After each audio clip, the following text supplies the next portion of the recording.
Let me scare you a bit. What not changing is, what fatality means is death.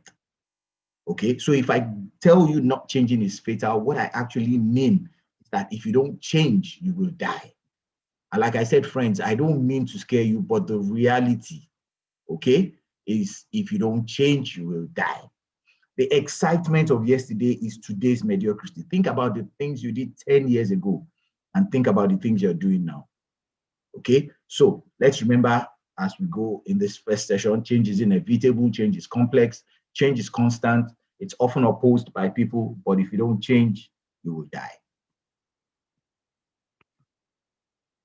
Okay, so sorry, let me move to the next slide. Okay, so we cannot talk about change without talking about what is happening around the world now. As a matter of fact, we can't talk about anything in the world right now without putting the issue of the coronavirus. So let's look at what is happening in the world and then we'll narrow it to Nigeria. A virus came up sometime end of 2019 and has resulted in almost 100 million cases around the world. That is a really scary number. Out of 100 million cases, over 2 million people have lost their lives to this virus. In Nigeria, we have close to about 120,000 cases, and we've got about 1,500 deaths. Okay. So let me share with you a couple of things happening in Nigeria so you would understand. Okay. Oil remains our largest revenue earner. Okay, and we have seen what is happening with oil lately. Okay, we've had a very deep dive in the past and it's coming to rise again. And we're also getting threats about what would happen in this year and next year because the demand of our greatest revenue earner is beginning to dwindle. Okay. Inflation in Nigeria is at double digit. As we speak, inflation is almost 13%. That is huge. There is low disposable income in our country, Nigeria. And as we speak, Nigeria remains, it's been on for a while, Nigeria remains the 20th poorest country in the world. I'm just trying to set the background for the things that I'm going to share with you soon. Okay. So we're still talking about change. I won't say anything about this picture, but I'm sure you understand what I mean by sharing this picture. And this one as well. And then finally, this one. Okay, so I'm just going to let you think about those pictures and I'm just going to let the whole idea of change settle into you. And I've displayed those pictures because change also has happened even to the kind of leadership that the world is asking for. Okay, so the type of leaders we used to ask for before now are not the same type of leaders that we're asking for now. Okay, in Nigeria, in my country, there's something called the Malians Group. Okay, and these are people that will never conform. And quite a significant number of people have decided to follow this group. Listen, change is happening and there's nothing we can do about it. Okay, so if we have that understanding that change is happening and there's nothing we can do about it, what then should we do, Dr. Larry? What we should do is that we should position ourselves in such a way that we are able to adjust to the change rapidly and we're able to use the change to our advantage. And that's what I'm going to be sharing with you very shortly. Okay? So, like I said, change is difficult, okay? But not changing is fatal. So if you don't change, it leads to fatality. What I'm going to share with you next, okay? What I'm going to share with you next are the stages, okay, of people's reaction to change. And I want you to take your mind back to probably when you've lost someone very close, or when you've lost a job in the past, or when something you didn't expect just happened to you. Okay. So usually the first thing that happens, okay, when sudden change occurs is immobilization, right? With immobilization, you're just there, you know, and then you're in a state of shock. What has happened to me? Okay. That's the kind of state that you'll be.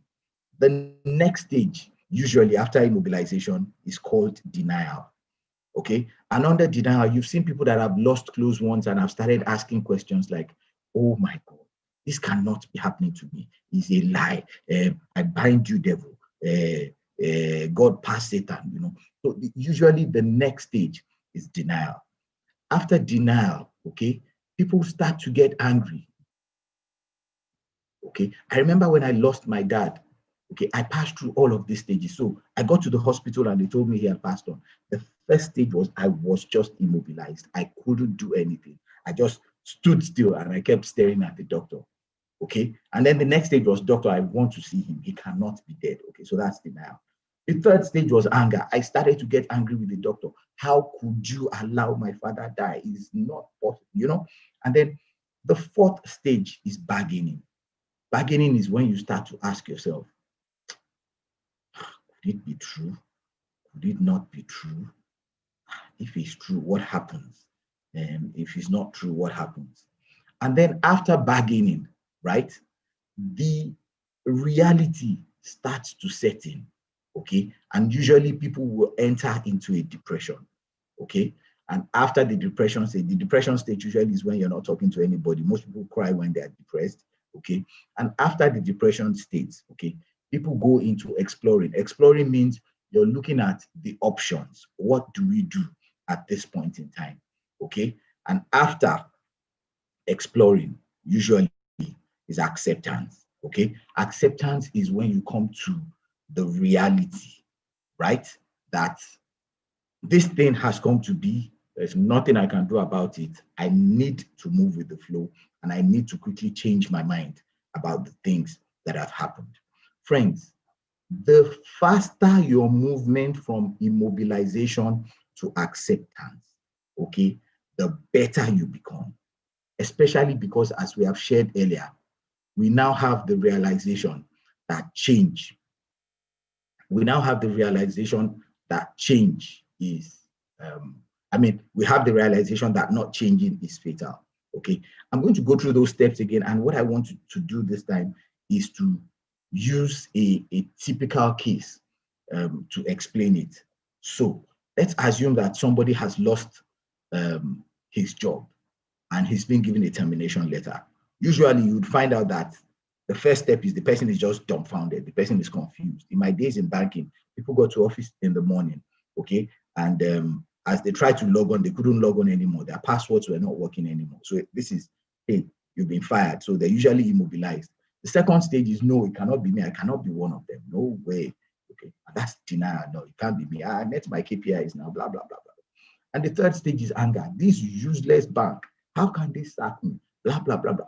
The fourth stage is, who can I talk to? Am I sure I'm part of these people? Blah, blah, blah, blah, blah, you know. And then the person gets into a depression. By this time, you're probably getting home to go and talk to your wife and kids. And then the next step, usually that same day, is exploring. So where do we go from here? What are the things that, oh, somebody's experienced it. Okay, great, Bimbola. Okay, what are the things that we should do? Okay. And the final stage usually is acceptance. May I appeal, Prince Ade, you are scribbling on the slides and I think you're distracting people. So if you'd be kind enough to stop. Okay. Prince Ade is still scribbling on the slides.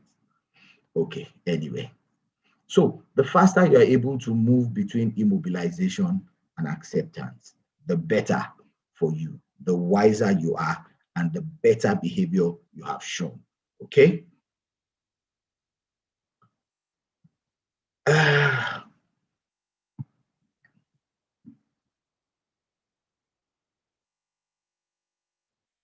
Absolutely. Trust line. This may not happen in a day. Yes. It could take a month or two. Yes. Those stages. Okay. And then it could also actually take a day, you know, depending on who you are. Like I said, the faster the movement from immobilization to acceptance, the wiser you've become. Okay. The more emotionally intelligent you are, and the faster you're ready to take on the challenges. So these are a few things that I've noted down here. Okay. On how do you behave in a highly effective manner to be able to deal with change when it has come. Okay.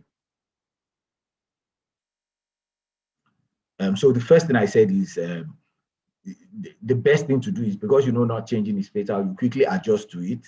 Okay. And you even become a change agent. You start to tell people, hey, this is the reality. Okay. And then you start to explain to them, okay, that change has come and there's absolutely nothing that you can do about it. So let me share with you a few things. Let's talk reality now, okay, about the things that we're going to see, okay, going forward. Like I shared with people who've been close to me. Okay, so I think we really need to find out who's scribbling on the slides now. Okay, so like I've shared with people who have been close to me, the impact of all of the change that has happened last year, okay, would the impact of all of the change that has happened last year will start to be felt this year. So, and I'm not trying to paint a gory story, but listen to the reality of things that will start to happen. Okay. So some of you that drive out in the morning, you know, the people that you pick on your way to work, okay, you would start to find out that some of those people, you don't see them wearing their suits and ties in the morning anymore. Why? Because companies have gone through a budget process in December and they have found out that the reality of 2021, now nobody knows how bad or how ugly 2021 will be. But what companies are doing is to plan, okay, and say, hey, if what happened last year continued this year, we cannot continue to take the kind of expenditure that we went through last year. And usually when companies think that way, a lot of companies, the first area that they look at is staff cost, unfortunately. I'm not saying that's the only area that they should look at, but usually the first area that they look at is staff cost, okay? So you're going to find companies laying off a lot of people in the first half of this year, okay? Not because things are significantly bad, but rather because we're living in a state where we're not sure of what will happen next. We're hearing about new strains of coronaviruses, of the coronavirus, for instance, and people have not been able to fully, no doctor has been able to come out and describe fully the behavior of this virus. Because when you're studying one part, the next thing we hear is there's a new strain that is killing people faster, that is behaving in a different light.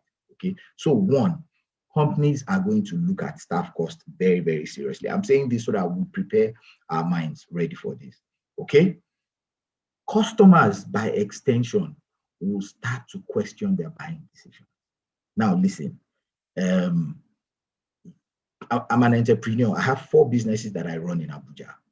And one of the things that I never used to look at cost majorly, because I'm a sales expert, I focused more on revenue. Okay, so for me, what mattered was the turnover.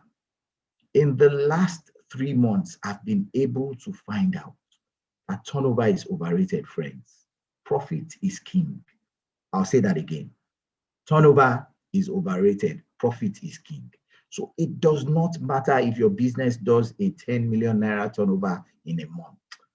If I do a 1 million naira turnover in a month and I make 500,000 naira profit, I'm better off than your business that does 10 million naira in a month and is making 300,000 naira profit. So I'll repeat once again, and I can be challenged. I love it. Turnover is overrated. Profit is king. That's one of the lessons that I've learned from the change that has happened. Okay. Customers start to question their buying decisions. Okay. So even rich people who can afford luxury goods will start to wonder, I need to spend this much. Okay. I'll give you an example. I'm a huge food fan. I love food. I'm not one of the, I do feed farm, but I love food, okay? And being a Yoruba man, I love pepper, I love oil, and I love meat, okay? So I work late into the night, and then one of these evenings when I was working late into the night, I saw an advert on Instagram, okay? And somebody had advertised village rice with all the beef chunks and all of that. And I'm like, wow, I would buy this. this looks very good. So immediately I sent a message and asked for their account details so that I could buy 5 plates for everybody in my house, myself, my wife, my 2 kids, and my aunt that stays with us.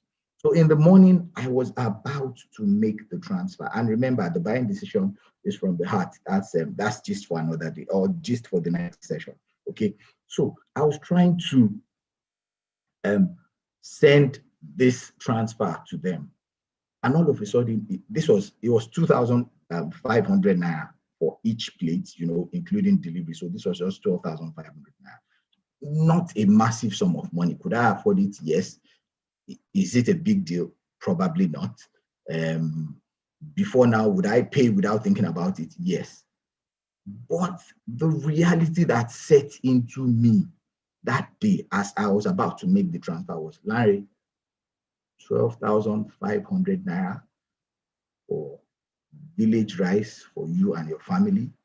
That 12,500 naira would buy you almost 70 liters of diesel for your generator. And then I changed my mind, and then I didn't order the food again. And I kept the money. So that is, and you can juxtapose that into the buying decisions of even very rich people. So what would happen is customers will start to question their buying decisions, not just broke people, even people that have enough will start to question their buying decisions. The second thing that would happen is supply chain management is going to be a big deal. Okay, so people still want their comfort, and people still want to, you can agree with me, in the part of the world where I stay in Abuja, in the FCT in Nigeria, supply chain management is already a big hit. Delivery of food, delivery of household items, delivery of everything has suddenly become a big hit, okay? There are certain industries that would have to change their models, okay? Because we're told that the virus has come to stay, okay? So players in the hospitality industries have to change their models. Players in the F&B industry, even fashion, virtually every industry would be affected. So my friends, I'm going back to things that I told you in the beginning, okay? Change is inevitable, okay? Change is constant. Change is difficult, but not changing is fatal. So what that means is that if you don't change, you will die. Thank you very much. And I think I have been able to do justice to the first session. I'm going to open it up for questions for about 3 minutes, and then we'll take a 5-minute break, and then we'll come back to the more interesting session where we'll talk about sales and marketing in today's world. Okay, so if we have any question, you can unmute and then shoot, and let me quickly answer the question.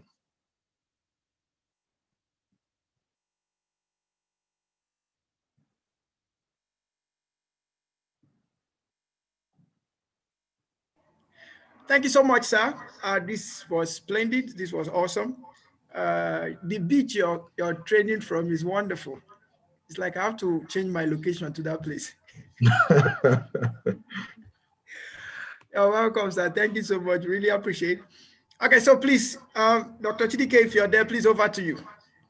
There's Dr. Georgina that has his hand or her hands raised up. Okay. I'm assuming that you want to ask a question. Dr. Georgina, please go ahead.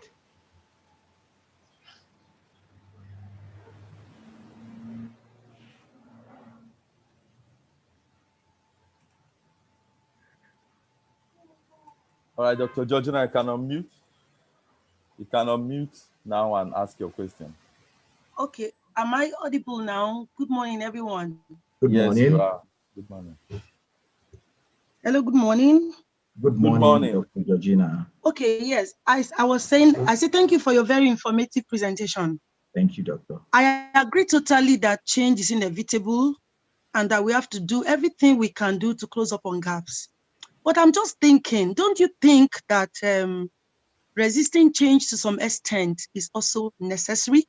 Are you saying that it is not right at all to resist changes and ensure that these distortions are not just coming and causing ripple effects at all times? Is there no need to resist changes? Thank you. That's my question. Okay, so thanks, Dr. Georgina, and I presume that you're talking about resisting change in the situation where you can do something about it, right? Okay. Yes, so, most likely. Exactly. And that's a different discussion outside of this session, but I would attempt to share my thoughts on that. So, will there be areas where you can do something, okay,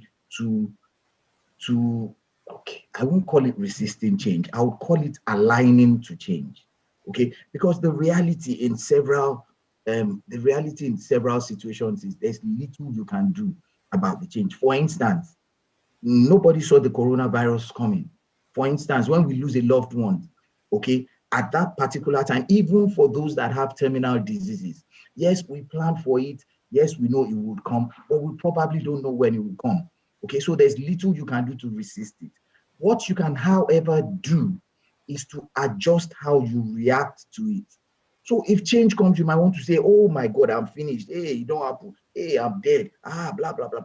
Or you might want to say, okay, the reality is that I know that change is inevitable. And because I know that change is inevitable, I would have to deal with this thing in a wise manner. Okay. And then you choose the highly effective behavior to deal with change. You say, okay, as against trying to, because if you try to resist, especially the kind of change that you cannot do anything about, you just keep running around in circles. Okay. And the impact of the change on you will be immense compared to somebody who has accepted it and says, hey, I would have to deal with this. For such people, the speed between immobilization and acceptance is usually very, very fast. Okay, and their reaction to it is usually better. I hope that answers your question, Dr. Georgina. Yes, thank you. Thank you so much. All right, thanks, Dr. Larry. We also have David Adedeji. David, you can unmute now and ask your question.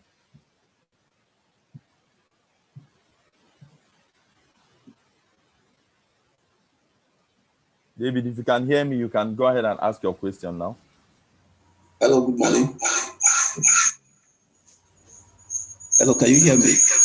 Yes, I can hear you. Yes, I can hear you. Oh, sorry, my other device is making noise. I just want to switch it off. Background sound. Okay, am I still here?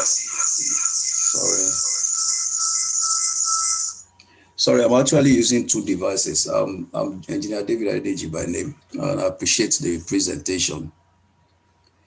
My question, very simply, is like a question. Okay, let me just frame it so that we can know where we're going. The fact is, like you said, the wisdom in change or human reaction to change is the speed at which immobilization and acceptance are equated or equals to one another. But you will observe that between mobilization and acceptance, there is the subject of grief. And I would like to ask, how will someone handle grief within this scope so that the journey between immobilization and acceptance can be made faster? Like, take for example, when I lost my dad about 5-6 years ago, at the immediate, I didn't count it as anything. But in reality, I realized that I bore that grief for about 2 years before I do away with it. And there are a lot of things that happen around that time. The fact is, I want to accept that, yes, it has happened. So I just want to take my eyes off it so that I can move on. But the reality is the grief. How do we handle grief between immobilization and acceptance? That's just my question. Thank you. Okay, thank you so much, Engineer. I am not a psychologist, but I would attempt to also answer your question. And people have different ways, okay, of handling grief. For some people, especially the women, I understand that for them, what they would rather do, okay, is to cry. Okay, so some people think if you cry, you are letting out grief. I'll share with you in the same circumstance, right, where the same circumstance you just described. I remember that my mom went through grief when my father died for almost 2 years as well. So when my father died, my mom was the only one that didn't cry.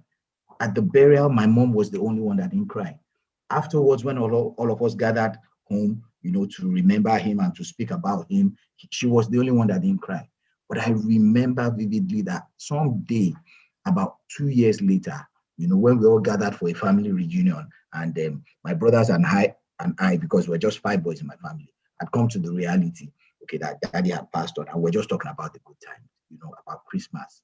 My mother broke down, and I have never seen her cry that much. She broke down for close to 30 minutes. She was wailing, okay? And at that point in time, I knew that was the time she let out the grief that she had carried for 2 years. So people let out grief in different ways. But I think it's the acceptance of the change that has come that lets you let out the grief. Okay, so for me, right there and then at the hospital, I moved through those stages very, very fast. I burst out into tears at the hospital. Of course, I went through all of the denial. I almost fought the doctor because I started shouting that they were careless, But hey, at some point in time, I got depressed. I burst into tears in the hospital. It was huge. Everybody was trying to pacify me, because I'm also the firstborn. Before the end of that day, I had come to the reality, okay, that this has happened. And Larry, the next thing you need to start doing, because it died close to Christmas, was how fast do you get to do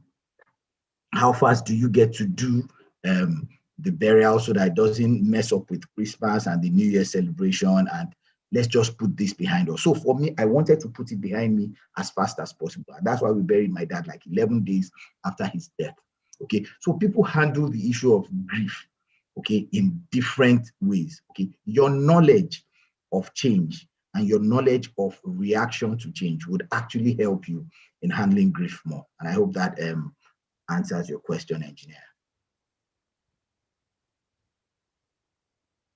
All right, thanks a lot, Dr. Larry. We still have 2 hands up. Okay, so let's just take these 2 people, and so that we can run into the second session, which is quite more interesting, very, very quick. All right, we're just going to take Chineye, Mike, and Nelson. Then we'll proceed. Okay, back to back. Okay, sorry to cut short. Sorry to cut in. Yes, please. This is strategic planning for businesses. It is not emotional intelligence lecture, because it's gradually tending towards emotional intelligence. So let's focus our questions towards businesses. The changes we are looking at here are changes that could affect our businesses. On the issue of emotional intelligence, we'll handle those ones on later on. So let's ask questions that have effect on our businesses. Thank you. Thank you. Good morning, Dr. Larry. Good morning. My name is Chineye Mike Madugwe. Okay, my question is, thank you for the wonderful session. It's really been very, very good.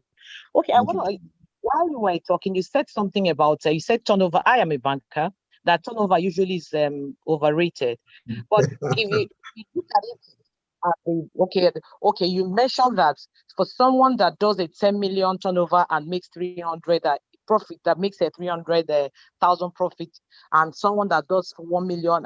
But now, as a banker, talking from this other, from the banking aspect, you know that when you're being approached, okay, by a customer that needs a facility, as a banker, the first thing you want to do, look at the statement. What is the turnover like?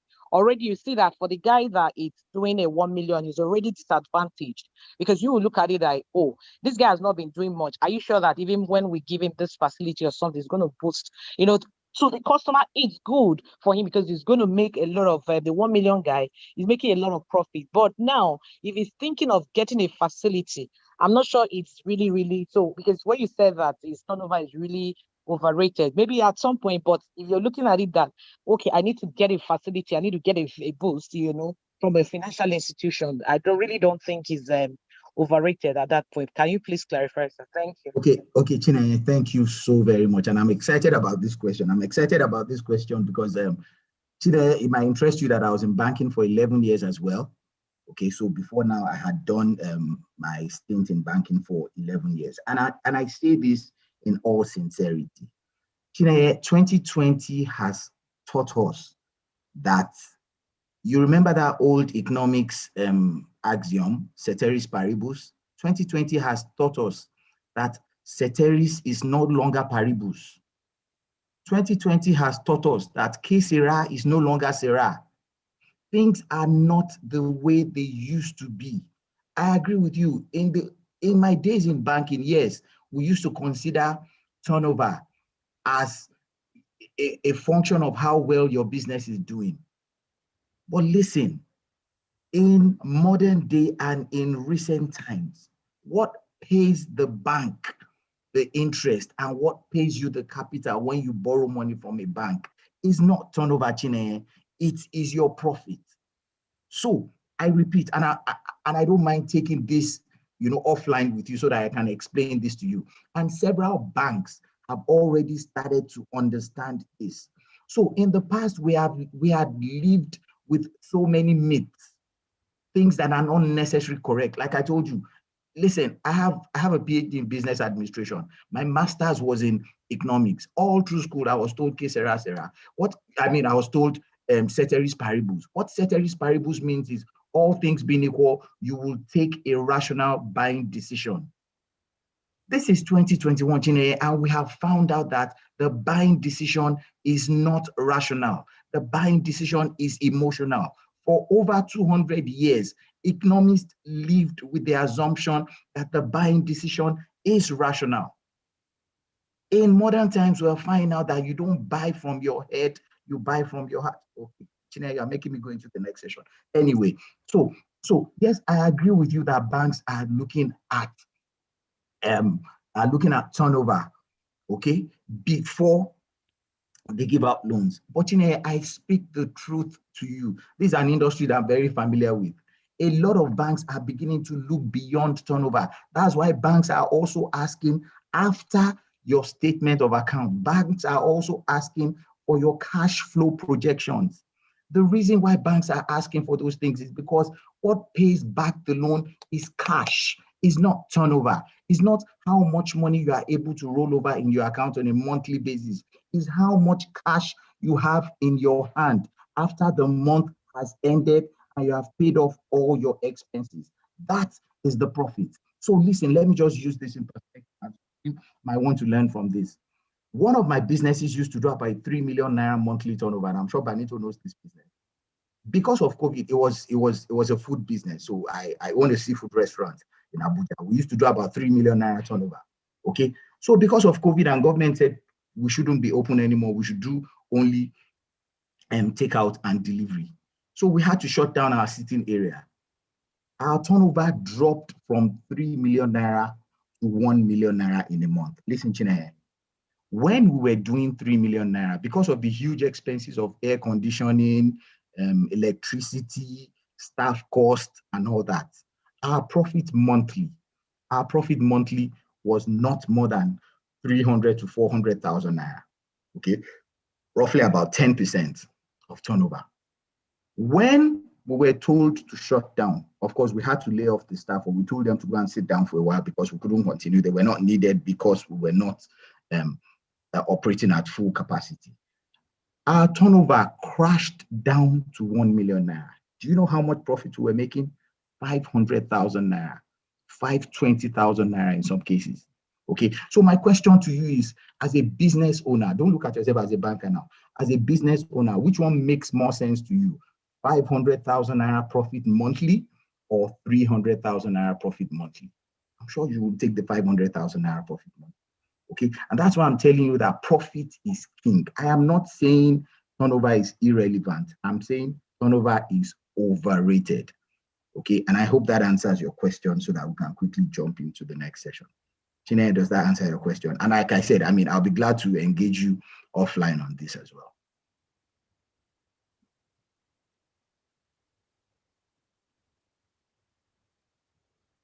All right, thank you very much, Dr. Larry. Please, let's proceed to the next session. So please, if you still have questions, you can ask your questions after the next session. Thank you. Okay, I don't know if it's okay for us to take a 5-minute biological break and then All right, return at 12:05 for the next session. all right, that's fine. Okay.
Okay, so okay, I think we still have everybody on the call. Moderator, when is a good time to continue?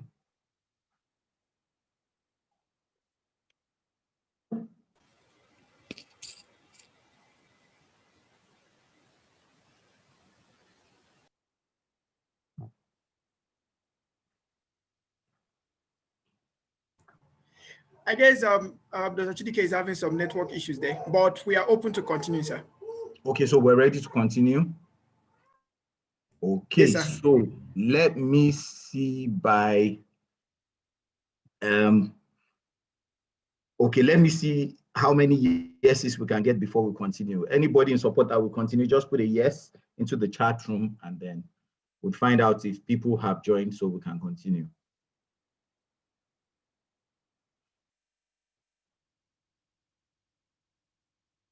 Excellent. We seem to have more than 10 yeses already. So we'll continue right away. Okay. So Funke, I take it you want to ask a question. You can go ahead and unmute yourself and ask the question.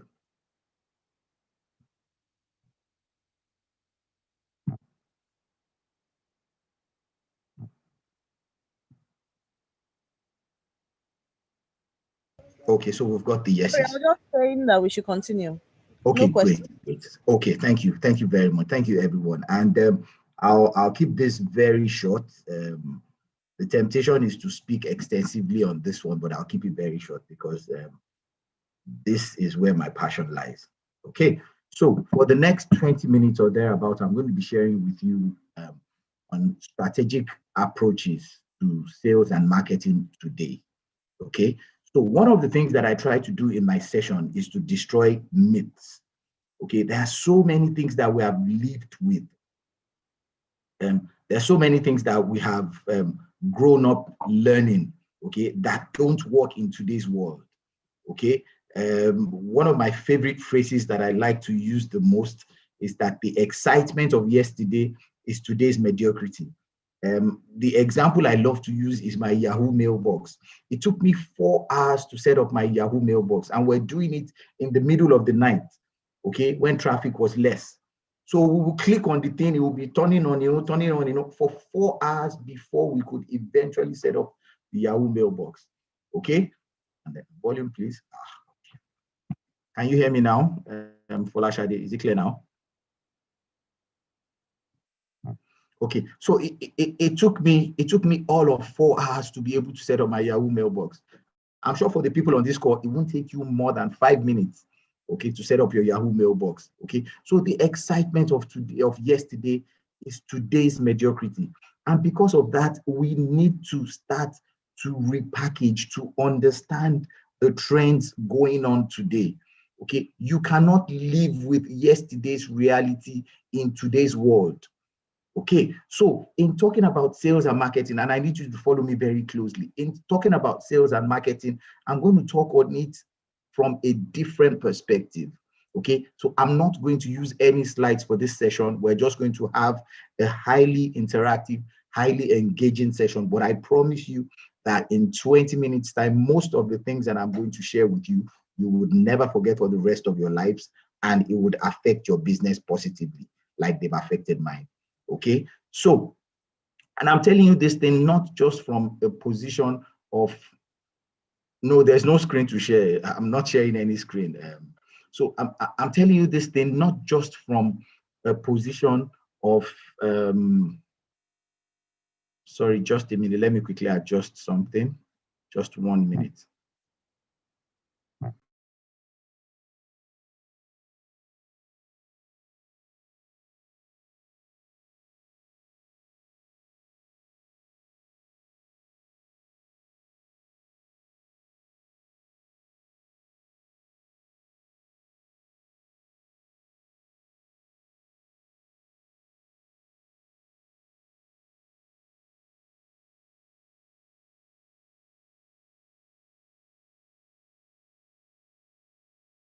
I apologize, just a bit of hitch. Okay, I think somebody, okay, so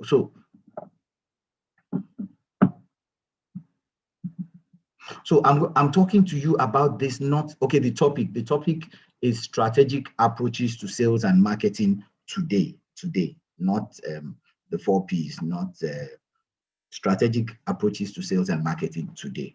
Okay. And I said the way I'm going to go about this is to destroy myths, all those things that you grew up with that are not necessarily relevant for today. Okay. So, and I started by also saying that I'm not just going to share this from an academic point of view. Okay. What I'm about to share with you is what I have my PhD in, but that's not the approach that I'm going to take. I'm going to take the approach of a business owner, okay, who runs 4 businesses in Abuja and who has used these things that I'm about to share with you in his businesses, and the businesses are doing well. Okay, because I think that is the reality that we should be sharing. Okay, so I'm going to share you modern day ideologies on sales and marketing, not from a sales and marketing perspective. Okay, I'm going to share it to you from a customer behavior perspective. Now, listen to me. What sales means is carrying a product or a service and trying to get somebody else to buy that product or service from you. So I take this piece and I'm offering it to you to buy. Now that is sales, okay? What consumer behavior or customer behavior suggests is that I go back and I do an understanding of what would make you spend money on this thing. And I position myself in such a way that you would see this and you will spend money on this because I have an understanding of what informs your buying decision. I hope that you got that. If you got that, that's the foundation, and then we can build on it. I repeat, sales is trying to push something into the market. Sales is carrying a product or a service and offering it. So what you're doing is you're pushing it. Consumer behavior or customer behavior has to do with sitting back and understanding what will make the customer spend his money on that particular product and arranging the product or service in such a way that it is visible to the customer and it is attractive to the customer, and in turn he will spend his money on it. Did we get that? If you got that, just put a yes for me, because that is the foundation. If we got that, then we would be able to continue. But if we don't, I'll probably need to spend a lot more time to explain that. Thank you so much. I try to put it in the simplest way possible. So, having understood that today we're going to be talking about sales and marketing from a consumer behavior perspective. Okay, so this is like, and I don't know if you guys know what I'm about to talk about. This is like Expo. You remember Expo when we were in school? I'm not saying you cheated when we were in school, but if you remember Expo, okay, what I'm about to share with you is like Expo, because what I'm about to share with you is how the customer would behave. If you have an understanding what informs the customer's buying decision, then you don't need to sell to the customer. The customer will come to you because you have an understanding of the customer's buying decision. This, what I'm about to share with you, is the difference between businesses that look for customers and businesses that customers look for. Okay, where I live in Abuja, there are still businesses that exist that customers are looking for. One of my clients yesterday told me that we cannot meet demand. And I'm like, in this time and season, you mean you cannot meet demand? She said, yes, Dr. Lauren, we cannot meet demand. Okay, so these are the things that explains the businesses that customers are looking for. Is because those businesses have an understanding of consumer behavior or customer behavior. So I'm going to delve in right away. The first statement that I'd like to make, okay, and you can copy me your tweets. You can also go to my Instagram page and drop comments, and we can engage after this because we have a short while. The first statement that I'd like to make, and I made it in the first session in the morning, is this: the buying decision is an emotional decision. I would repeat, the buying decision is an emotional decision. That means you don't buy with your head. Head is where logic resides. The heart is where emotions reside. So you don't buy with your head, you buy with your heart. I'm a student of economics. For several years in economics, we assumed that you buy with your head. We assumed that the buying decision is a logical decision. So we offered things like reduce your price. Every time you reduce your price, people will buy more.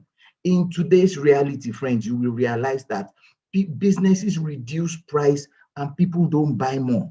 As a matter of fact, if you over reduce your price, customers start to think that you are selling fake. This is the reality. Okay, so it took a long while for people to realize that the buying decision is not always logical. The buying decision is more emotional than logical. So people buy what they like. Oh, you're not getting me. And by extension, people will buy you before they buy your product. Like I said, we might not be able to exhaust this today. And you can see that my pitch is increasing because I'm very passionate about businesses understanding this. Okay, so the first thing that I want, and I'm glad that you get it, Alade, thank you very much. The first thing that I want to share with you is that the buying decision is an emotional decision, and the buying decision comes from the heart, right? Not from the head. If you assume that the buying decision is always logical and comes from the head alone, you will get it wrong, because the entirety of the behavior of your business will be targeted towards the head. Every time you want to cut price, every time you want to do promo, every time you want to do giveaway, that is not where the buying decisions lie.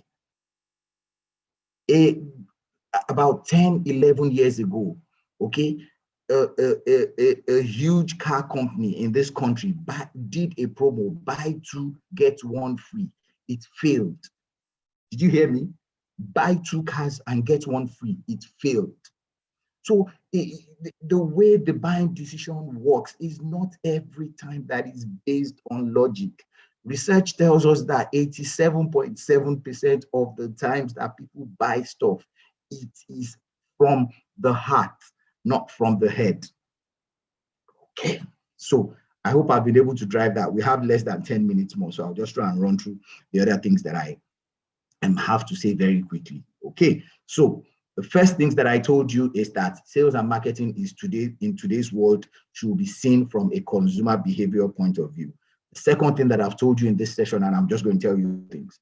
The second thing that I've told you in this session is that the buying decision is more emotional and logical. So the buying decision resides in the heart, not in the head. Okay, because the head is where logic is, the heart is where emotions is. Okay. The third thing that I want to tell you, friends, is in business, you know, and I'm sure you heard phrases like, just be yourself, just do anyhow, the whole world will adapt, just do it your own way, whatever you like, just do. Friends, listen, okay? And you need to be very careful the people you listen to. You need to be very careful the kind of books you read, okay? In business, how people see you is more important than who you are. I'll repeat that statement again. And this is the third statement that I'm making. Remember, it's just 4 statements I want to make. Okay? In business, how people see you is more important than who you are. Okay? So in business, perception is reality. I'll repeat. In business, perception is reality. The difference between a business that would increase price and customers come there and they continue to buy it, and a business that will increase price by 10 naira and customers start to fight, is perception. Listen to me, friends. When I got to Abuja newly, I'm a Lagos boy, born, bred, everything in Lagos. And in those days, there was a way we drink beer in Lagos. So when you buy your bottle of beer, you put a little in your glass, and then you shake it, use it to rinse the glass, and then you throw it away. Okay? So when I newly came to Abuja like 15 years ago, you know, and the first meeting that I had, somebody took me to the Hilton. Okay? And I put that small quantity of beer in my glass, and like normal Lagos behavior, I was shaking it, and I was looking for where to pour it. Everywhere at the Hilton was polished wood floor. I didn't find anywhere to pour it. I poured it inside my mouth. Okay, the perception that you have about a business will determine how you treat that business. There's a place called Iya Oyo in Abuja. If Iya Oyo increases the prices of food by 50 naira, people will carry placard. Why? Because their perception of Iya Oyo is low end. Why should she increase price by 50 naira? But if you go to the Hilton and the Hilton has increased price, even without telling you, by, let's say, price of food by 1,000 naira, you will cross your leg, you bring out a fork and knife, you will eat your Hilton food and you'll be happy. So in business, how people see you is more important than who you are. Okay? So in business, you need to position your business how you want your customers to see the business. And that's why in business, if you do anyhow, you go see anyhow. Okay, so I've talked about three things so far. The first one is that the best way to look at sales and marketing is from a consumer behavior perspective. It's like Expo. If you understand how the consumer or customer behaves, you don't need to push. Rather, you sit back and you start to pull their money. The second thing is that the buying decision is an emotional decision, not a rational decision. Emotion lies in the heart, logic lies in the head. Okay. The third thing, friends, is that how people see you in business is more important than who you are. Okay. The fourth thing that I want to share with you, okay, is that there are three models that you should build your business on. Remember, we're still talking about strategic sales and marketing in today's world. And I know this doesn't look like the kind of lecture that you want to hear. You want me to talk about how to increase your sales. Point 1, point 2, point 3. That's old school. We don't do that anymore. Okay. So let me share with you three models on which you can build your business as I start to close. Okay. The first model is called product, and businesses that use that don't have an explanation for anybody. Businesses like Rolls-Royce, businesses like Bentley, businesses like Hilton, businesses like Gucci, businesses like Louis Vuitton. You know the kind of businesses I'm talking about, those high-end businesses. Are they making money? Yes. Are they making huge profits? Yes. Do they have customers? Yes. Do they owe anybody an explanation that their products are expensive?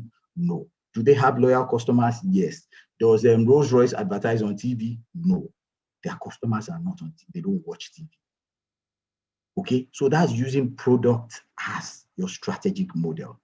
Okay, and using product as your strategic model, what you invest in is in the quality and the strength of your product, of your brand. Okay, and usually because you've invested so much in the quality and strength of your brand, the pricing would go up. But remember, your business cannot be everything to everybody. Okay, so there's something called segmentation, and I think I'm doing too much talking today. I'm going to wrap up very soon. There's something called segmentation. You must know the people that you're selling to. Okay, so let me wrap it at that. The second model, okay, strategic model that businesses use is price. Okay, and I might be at risk if I use this example, but I'll go ahead and use it. Okay, price is what Cowbell used to penetrate the milk market. Remember, when Cowbell came, we had Majorly Peak milk, okay, and was it Carnation milk in those days, and there was Coast milk. Cowbell was the first powdered milk sold in sacks and mudu to come to Nigeria, and they were trying to make a case for themselves. They were because in my own days when I was growing up, milk was not for everybody. Even growing up in a middle-class family, we were not drinking milk every day. We're drinking milk every other day in my middle-class family. Okay, so what Cowbell came to do was, hey, everybody can drink milk. It doesn't matter if it's creamy or if it's full cream or whatever. So that's what they did. Okay, so they used price, okay, as a strategic model. The third model, friends, which is usually more interesting, okay, is called service. In the past 7 years, I have not cut my hair anywhere else in the world. So anywhere that I travel to around the world, I will come back to Abuja to come and meet my barber, Peter. Why? Because Peter gives me service. Okay. And what we call service is not your textbook definition of service. What we call service is not what you as a business calls service, is what the customer calls service. So friends, listen to me very closely. This is what Peter does for me. And to you, it might not be service, but to me, it is huge service. Peter sends me an SMS every Monday morning. Oga, how are you? Trust you are doing okay. I just thought I should send you this message this morning. I wish you a good week. Now, to you, that might not be a big deal, but to me, it is such a big deal. Why? Because there are two major types of SMSs that I get on my phone on a daily basis. One is, if you don't send this to 220 people, you will die. I'm sure you know that kind of SMS that I'm talking about. The second SMS is from people asking for money. So for me to get an SMS from Peter, genuine SMS, that is not copy and paste, I appreciate it. The second thing that Peter does for me is every 10 days, Peter sends me an SMS, Oga, time don't reach. What that means is I don't have to bother about my haircut because Peter is already thinking for me. And I will get that SMS on my phone every 10 days saying that it is time for a haircut. Those two things alone, seemingly stupid things, is what I refer to as service. So customer service is not about those things you find in the textbook. You've heard a bank in Nigeria called a one customer bank. What that bank is trying to tell you is that we will treat every customer as a single individual. Right? Am I speaking to somebody here? Can I get a yes? Or have I been speaking to myself since? Okay, great. At least somebody said a yes. Thank you very much, Alade. Thank you, Ishmael. Okay. Thank you, Rachel, Tosia, Daisy, Princess. Thank you so much. Okay.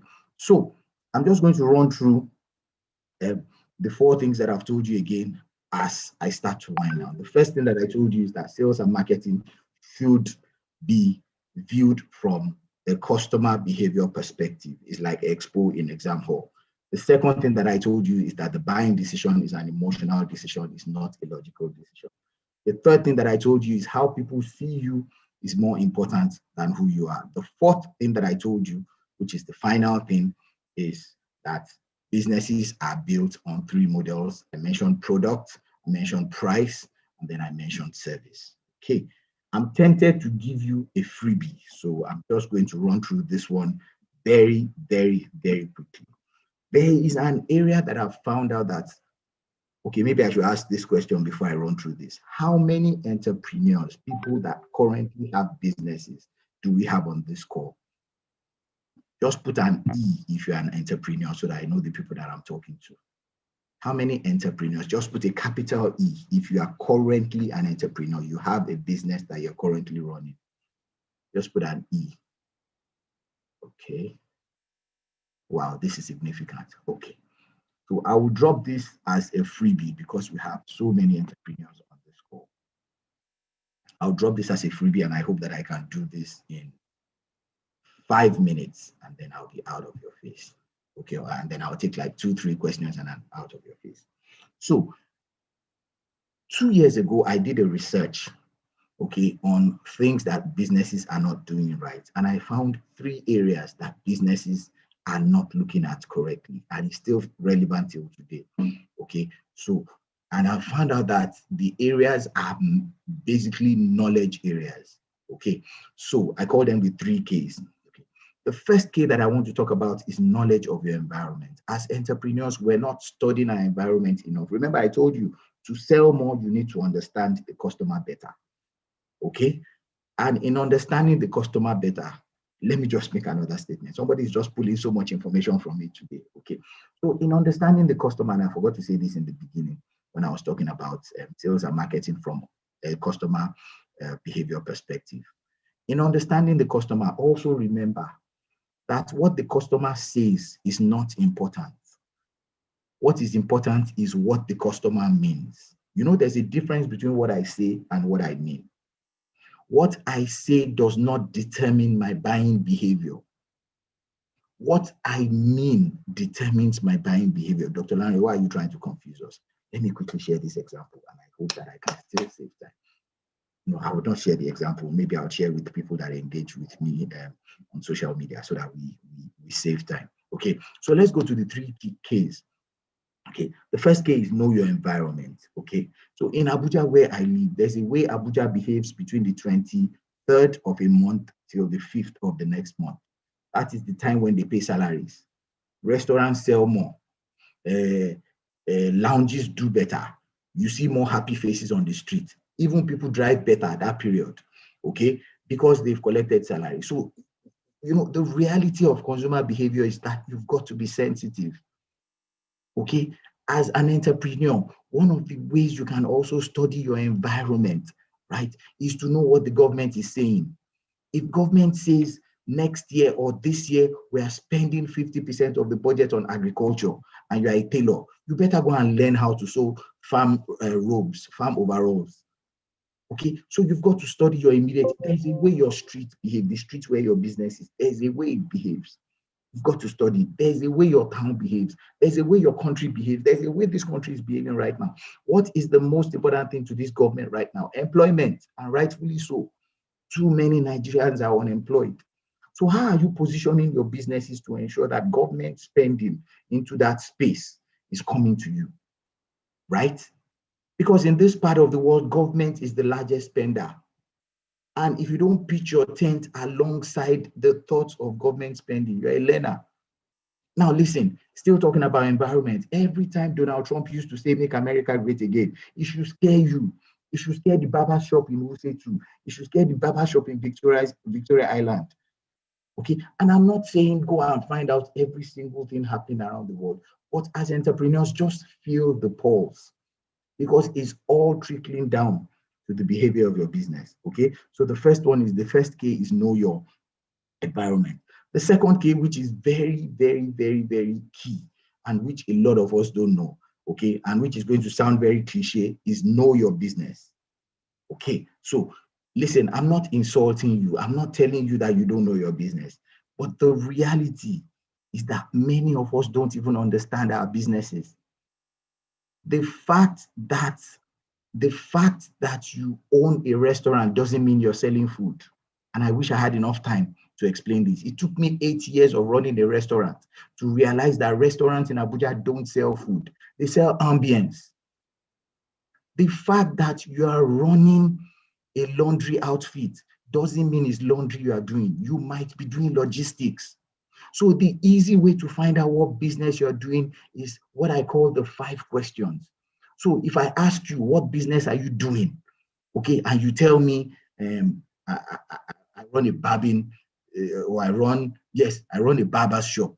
Okay, and I ask you why, and you're able to answer that why, and I ask you a why again. If I ask you 5 whys, it is at the 5th why that you have an understanding the real business you're doing. So if you run a laundry and you're cleaning clothes and you assume that it's a laundry you run, the minute you start to pick clothes from your customers, go to wash it and bring it back to deliver to them, friends, you're no longer running a laundry, you're running a logistics company. The model to run a logistics company is different from the model to run a laundry. I wish I had enough time to drill this down. But anyway, understanding of your business is not what it seems. Some of us are selling products and we think we're selling services. Some of us are selling services, but what we are actually selling is a product. So question yourself to be able to know the actual business that you're doing. Like I said, not every restaurant sells food. Okay? Listen, when my children came back to Abuja and they were going to go to schools, this is how the question between me and the principal of the school went. Principal, good afternoon, how are you? Good afternoon, welcome. I want my kids to come to your school, but I just came to look at the school. Principal, can you show me your sick bay? Principal takes me to the sick bay. Oh, they have drugs, they have nice bed. Oh, principal, thank you. Principal, can you show me the playground? Principal shows me the playground. Nice lush green. Oh, great. Principal, can you show me the school bus? Principal shows me the school bus. AC is working, driver dresses well, good. Principal, can you show me, are you using blackboards or are you using digital board? Our principal says we're using digital board. Let me even show you one of the digital board. Principal takes me into a classroom, an ongoing class. I peep into the classroom from the back. I see 2 Igbo people. I say, this is the school my children are coming. Did you notice that all of the questions I asked, none of them had to do with education? So not all schools sell education. In Abuja, where I live, a lot of the schools sell ambience. What you see is what you get. Okay, so you need to find out what your business is selling. And it is not about you, because your business is not about you. Your business is about the customer. If you run a restaurant and your customers want to sit down on mats, please remove all the chairs and buy mats. If you run a posh restaurant, fork and knife, and your customers want to start to eat with their hands, please take the fork and knife off. Your business is not about you. As entrepreneurs, you are not number one importance in your business. You are not number two. You are a distant number three. Number one is the customer. Number two are your staff. You are a distant number three, Mr. and Mrs. CEO. I'm sorry to disappoint you. Okay, so the final one is know your customer. I think I've taken more than enough time. Okay, so the final K is know your customer. There's a difference between the customer and the consumer. Dr. Larry, why are you trying to confuse us? The customer is the one that customs, the consumer is the one that consumes. The customer pays, the consumer uses, right? So in a crèche, the customer is the parent, the consumer is the child. Okay, the rule of thumb is simple. In the short run, focus on the consumer or on the customer. Why? They are the ones that make your payday possible. They are the ones paying. In the long run, focus on the consumer. Why? They are the ones that will bring return purchases. They are the ones that will bring you guaranteed income. Dr. Larry, what if the consumer is also the customer? I agree there are certain products and services where the consumer is also the customer. But as a routine, always try and segregate the customer of your product and service from the consumer so that you are able to understand how to treat them. Friends, it's been an exhausting, I don't know how many minutes I've spent now, but I've tried to collapse everything as much as possible. I wish there was more time to speak to you more about the new day reality of what we call sales and marketing, what I call consumer behavior, but because if you understand your consumers or your customers and you position your business understanding what makes them spend money, then you will not need to be pushing for sales. You will sit back and the pool of the sales will come to you. Thank you so very much for your time. I'll probably take just 1 or 2 or 3 questions at most, and then I'll be out of your face. Thank you so very much. All right, many thanks indeed, Dr. Larry, for a very insightful class. Thank you very much. All right, we're going to take questions now. The first just three. Yes, the first 3 people to okay, I already have my first 3 people here. As Mayowa Iyola, Garan family, and Ishmael Kuma. Okay, so let's start from Mayowa now. Mayowa, you can unmute and ask your question now. Good morning, everyone.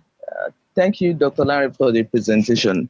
My first question has to talk about your first presentation, which talks about reducing your costs where you're able to make more profit, which talks about profit is the key, why we have to ignore turnover. I did not say ignore turnover. I did not say so. I never said so. I said turnover is overrated. Profit is in. Okay. So my question is, let's take, for example, assuming this COVID pandemic of 18 didn't happen, will you still be able to increase the profit the way it is currently? I speak the truth. You know, I told you I'm not a know-it-all and I don't claim to know it all. Yes, because sir. my background has been in sales. Okay, sir. Even because my background has been in sales, in my businesses, I drive sales. I don't look at cost. It's somebody else's job to look at cost, and that's the finance and accounting people. So what I drive in my business is sales. Okay. But the changes that have happened in the last 1 year has made me see things differently. So what I used to boast in before now was that my business was selling so much. And I wasn't thinking about the other aspect of the fact that we can make some more savings. Okay. So I used to boast in my turnover. We sold 3 million naira this month. That's what I used to boast in. But the reality, okay, of recent times has made me understand that profit is probably more important than turnover. Does that answer your question? Okay, so thank you, sir. That answers my question. My second question is, it's not a question though. The 3 case, you didn't mention the 3rd case. So I did. I would I like, said the first case is know your environment. The no, second case is yeah, know your know your business. business. The 3rd case is know your customer. Okay. Thank you very much. I will engage you on Instagram. I'll be delighted. Thank you. Thank you very much. All right, thank you, Doctor. Let's have Garand family. You can unmute your mic now and go ahead with your question. Hello? Can you hear me? Yes, Yes, can hear please. you. Okay. Good afternoon, everyone. Thank you very much, Dr. Larry, for your lectures. It's just a very quick question. You mentioned earlier on that where consumers, where they buy, if you are selling, it's about the heart, not the head, so to say. So it's more of emotions than logic. Let me ask, in your first lecture, you mentioned emotions more than they buy logic. Yes. In your first lecture, you cited your own experience where you wanted to order, is it native rice or so? Yes. And you later on, after considering the whole thing, you chose not to order. Would you say that your decision was emotional or logic? Okay, so that was a different playing area. Have I bought that native rice since that day? Yes, I have bought it. Have I bought it just once? No. Have I bought it severally? Yes, I have bought it severally. Okay, but I was sharing that example to you to be able to explain the fact that the times, remember we're talking about strategic approaches to change. That's how businesses should react to change. And I was sharing with you, and I used that example to explain the fact that the times in which we are now, buying decisions will be questioned. Even for very rich people. One of my clients is probably the biggest tailoring house up north in Nigeria. Okay, has 11 governors in his client base, has 39 senators in his client base. What we found out that people that would usually send you messages and say, make 5 agbada for me and send you 1 million, okay, are now saying, make 3 agbada for me, but I don't want them to be as expensive. Have these people gone broke? No. What has happened? They have started to question their buying decisions. They are still spending probably the same thing they used to spend before, but they are just questioning their buying decisions. Why do I have to make 5 agbada at 1 million naira? Do you understand? Yeah. Okay. So suffice to say that buying decision is a combination of both logic and absolutely. Those are the 2 things that guide your buying decision. Those are the 2 things that guide your buying decisions. Okay, your logical reasoning or your emotional behavior. So your buying decisions can either rest in the head where logic is, or your buying decisions can either rest in the heart. But research has told us that a lot more buying decisions rest in the heart than in the head. And let me just share this with you, and you might want to take this exercise and it might benefit someone also. So today is far gone. As you wake up tomorrow, and maybe I'm tempted to leave my email address. As you wake up tomorrow, and let me leave my email address. As you wake up tomorrow, carry out this exercise. Okay. So as you wake up tomorrow, every single thing that you spend money on, write it down. Write the purpose and write the amount. So, dashed Merua 50 naira, put it down, 50 naira dash to Merua. Bought ice cream, put it down, 3,000 naira ice cream. By 9 o'clock, you can reach me out by email. Okay, or I can even grudgingly leave my number.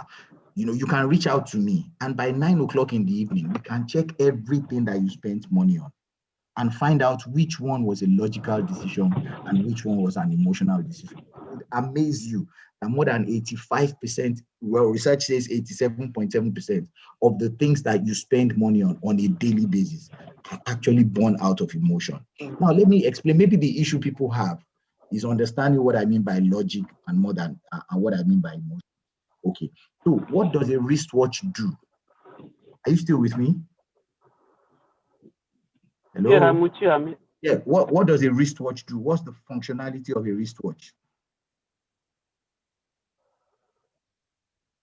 Do I respond to that?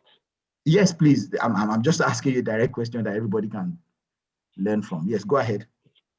Okay. My wristwatch is basically to check time. God bless you. Just pause at that. So be your aware of wristwatch, time, yeah. no, that's fine. So you've answered it. Your wristwatch is to tell time, right? Exactly. For every time you buy anything more expensive than the most basic wristwatch that can tell you time, that's an emotional decision, because you are buying it for other reasons aside from the logic or aside from the basic functionality. Do you understand me now? So you should be wearing the cheapest possible wristwatch that can tell you time. That is logic. But I'm sure the wristwatch you have on your hand now is not the cheapest possible wristwatch that can tell you time, because what a wristwatch does is to tell you time. Did you get me? Okay, now I can't hear you anymore. Anyway, so that's differentiating between time. That's differentiating between logic and emotions. And I think that should answer your question. All right, many thanks, Dr. Larry. We have one more, Okay. And that will be Ishmael Puma. Okay, Ishmael, go ahead. Yes, Ishmael, you can unmute your mic now and proceed with your question. Yeah, good afternoon to all.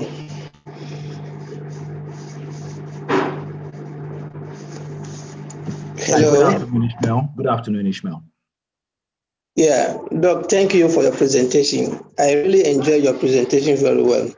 Thank you. But there is one thing that I want you to clarify more for me or for us to understand. Yeah, no customer and then consumer behavior. Now, in your submission, say a customer is the one who bring money to your business. Okay. A consumer is somebody who consumes the product that you are selling. Okay, I want you to explain. Okay, go ahead. Yeah, I want you to explain on that because, for example, can I say, me, the owner of the business, I'm also a consumer. Okay, so Ishmael, thank you very much for your question. And I tried to make my analogy very clear. I said in your businesses, there are two sets of people, okay, that matter. I mentioned that there's one set called the customer, okay, and the second one called the consumer. Okay, are you listening to me? Okay, and I said I'm going to give you a very silly definition, okay, of the customer and the consumer. And what I said was the customer customs, the consumer consumes. Okay, so the customer buys, the customer is the one that is paying, the consumer is the one that is using. And I used the example of a crèche or a primary school. Okay, so who is paying for the crèche or who is paying for the primary school? It is the customer. Who is the one using, okay, the primary school? It is the consumer. Okay, so, and I said also, Ishmael, if you remember, I said there are cases where the customer is also the consumer.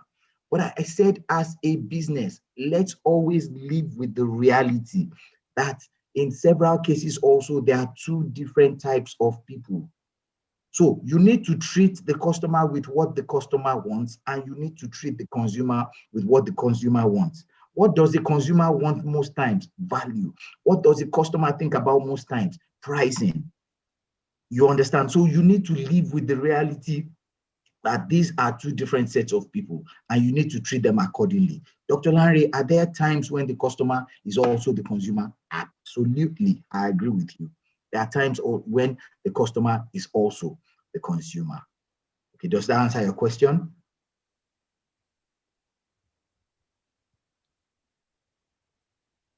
I hope it does, Ishmael. And if it doesn't, just hit me up on social media and then we can take the discussion out of here. thank you so very much. It's been an engaging session for me as well. And I loved the interaction, absolutely. Thank you. Thank you very much once more, Dr. Lanre. It's been a very insightful time with you, and we really appreciate your time. To continue this conversation, unfortunately, we won't be able to take more questions because of time, but Dr. Lanre has shared his Instagram and Twitter handles. He has also shared his email. So to continue this conversation, please reach out to Dr. Lanre either via email or through his Instagram or Twitter handle. Thank you very much. We appreciate your time. Dr. Banito, is over to you now. Thank you so much. Dr. Lanre, it had been an awesome moment with you. Thank you. Your lectures are always explosive. And we know we'll keep having you on this program so as to help guide us with the right information to keep pushing. Thank you so much. All right, so Dr. Lanre, like Dr. Chidike said, had left his information. He's always a very liberal man. So he had left his handles, email, phone number. So you can reach him any day, anytime. If you can't reach him, just reach me. I will take you to him on his permission. Okay, thank you so much. The next lecture we are taking will be on business digitization. The lecture is supposed to start by 1:05, but Dr. Lanre was really rushing up. I don't know. I know his schedule is always very tight. I would have said he could take one more question or two. Okay, I can take one or two more questions then. That's fine. Yes. Till we could take question till 1, then we'll go for break for 5 minutes and return by 1:05. That's fine. Yes. Okay, so without permission, let's have Ige Oluwabumi Akin. Please kindly ask your question.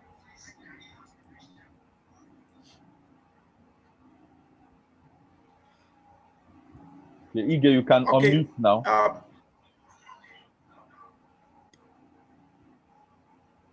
Okay, let's have read one. Please read one. Kindly unmute and let's hear from you. Yeah.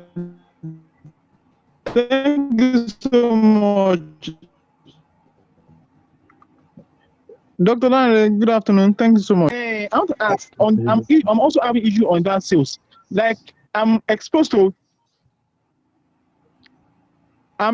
selling provisions, of which the more we sell, the turnover of provisions determine the sales. So what about that? How do we, you said that turnover does not necessarily the profit. So how do you do that? I didn't get your question, boy. If I understand you, I said I didn't quite get your question.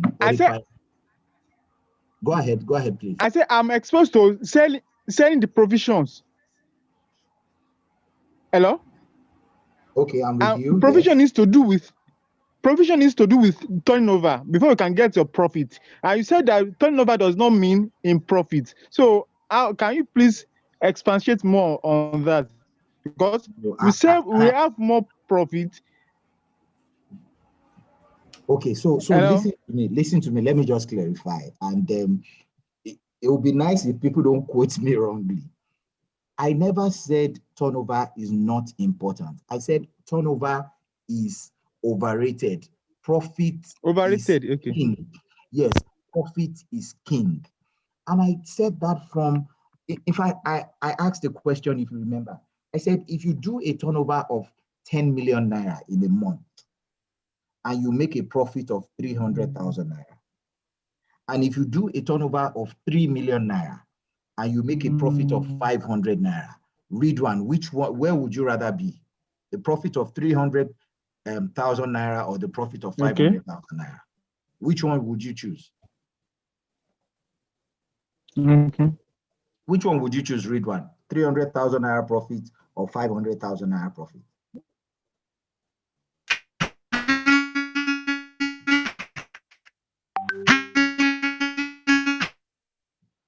Okay, we can't hear Ridwan correctly, but I'm sure everybody will choose the 500. 500. Exactly. 500. And what I'm saying is, what I'm saying is your business was not set up for turnover. Your business was set up for profit. It's profit that pays you money. It's profit. 500. Exactly. I got you, Ridwan. I'm saying your business was not created, or you didn't start your business because of turnover. You started your business because of profit. 500 profit. 500 profit. Yes, I heard you. I heard you. I'm just saying that you started your business because of profit, not because of turnover. So one of the things that I've been last 1 year is that turnover is overrated and profit is king.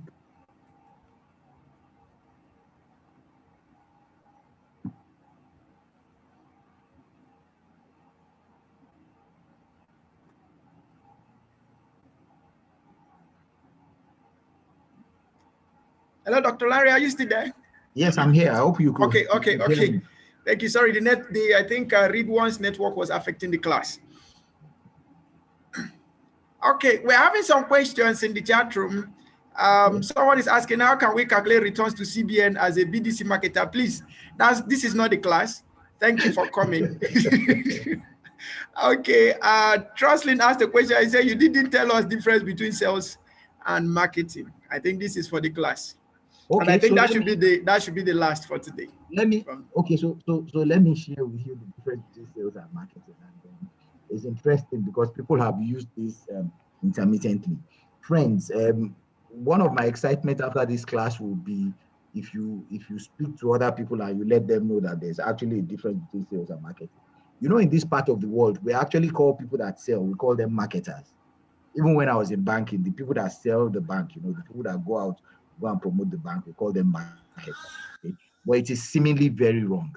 Okay, what a salesperson does, or what the meaning of sales means, is carrying your product and service and you are giving it out in exchange for money or in exchange for any other currency of any form. Marketing, on the other hand, is different. As a matter of fact, marketing starts from the conceptualization of the product up until the time the product gets to the final consumer. So sales is a subset of marketing.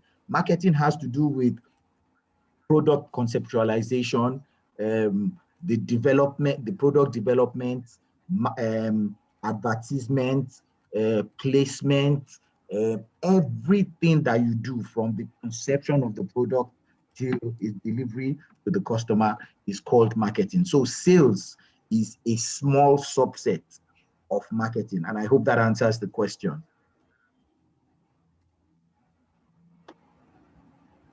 Okay, I trust that should be able to handle the question for the person that asked the question. Thank you so much. It has been an explosive moment with Dr. Larry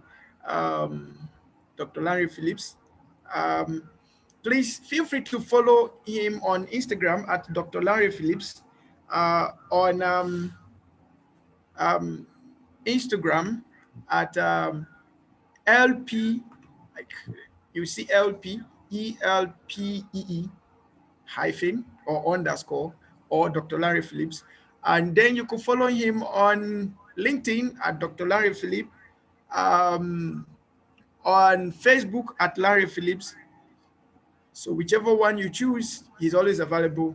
And thank God he's always very much active on social media. So anytime, any day you ask him a question, you will always reach out to him. Thank you so much, sir. We are so delighted to have had the opportunity of sharing with your wealth of knowledge again today. Thank you, my absolute pleasure. Thank you, sir. Okay, so we are going to take just 5 minutes break, and when we return, we shall be welcoming the Agile coach himself, Idowu Akinde, who had worked so much in the technology industry, fintech, telecommunication, oil and gas. In fact, anything technology, you will hear from him today. And he's going to be talking to us on how to reposition our businesses using the digital approach. So he's going to be talking on business digitization.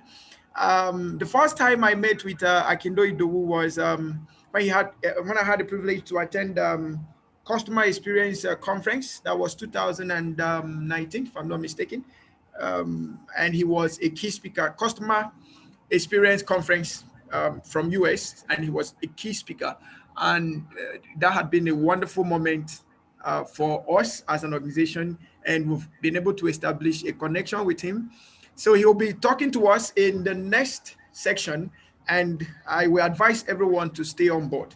Business digitization is one of the strategic approaches that we must all take on today. I also want to inform us that Dr. Lanre is also the Director of Consulting in IIPM. So if you want to get your consulting work done, Dr. Lanre will help you out in those areas.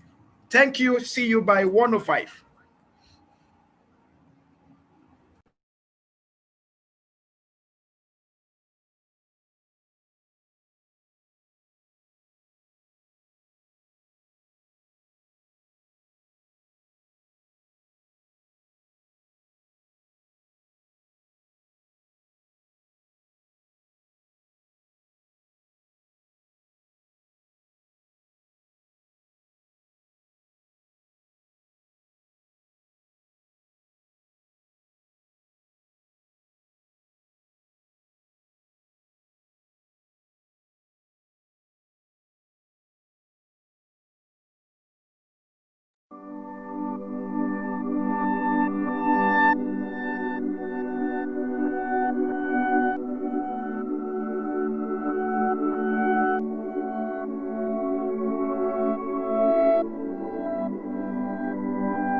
All right, good afternoon and welcome back. This is the next session on business digitization. And I'm going to be welcoming our moderator for this section in the person of Ikenna Michael Okafor, fondly known as the SME Doctor and Oga HR. He will be the one to take this session. He is vast in anything that has to do with business, restructuring, HR and all of that. So him joining with Honorable Akinde Idowu will be a better fit. So Mr. Ikenna, please, over to you. Good afternoon, everyone. If you can hear me in the room, in the chat room, please type 11. Let's be sure we are on the same page before I proceed. If you can hear me in the chat room, please type 11. All right, thank you. You are welcome to this session.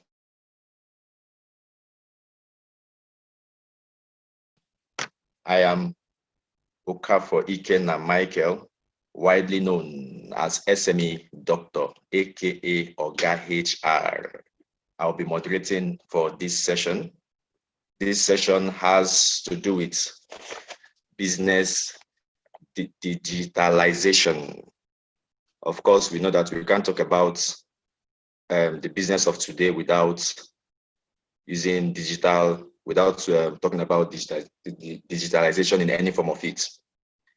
Driving us and selling us through the ship is one who has made name for himself in the industry. He's an avid lover of technology and its application to business operations. He has the mindset of an entrepreneur with a twin objective of keeping his business team happy, serving his clients across the globe. He is often referred to as the coach. He has led various teams building multi-million-dollar tech products to success over the course of nearly 2 decades. His experiences span both enterprise and startup and across financial services, telecommunications, aviation, oil and gas, agriculture, and professional consulting services, as well as education. Ladies and gentlemen, he is the founder and the CEO of Bolin Labs, a firm that helps startup entrepreneurs and entrepreneurs on 3-continent change the world by co-creating blockchain, artificial intelligence, and virtual reality solutions with them. He is a known professional with several certifications and qualifications. He is no other person, ladies and gentlemen. Join me as we welcome Idowu Akinde. Sir, you have the floor. Good afternoon, people. I imagine that all of us are in Nigeria at the very least, Nigeria time zone. But good day, everyone. My name is Idowu Akinde.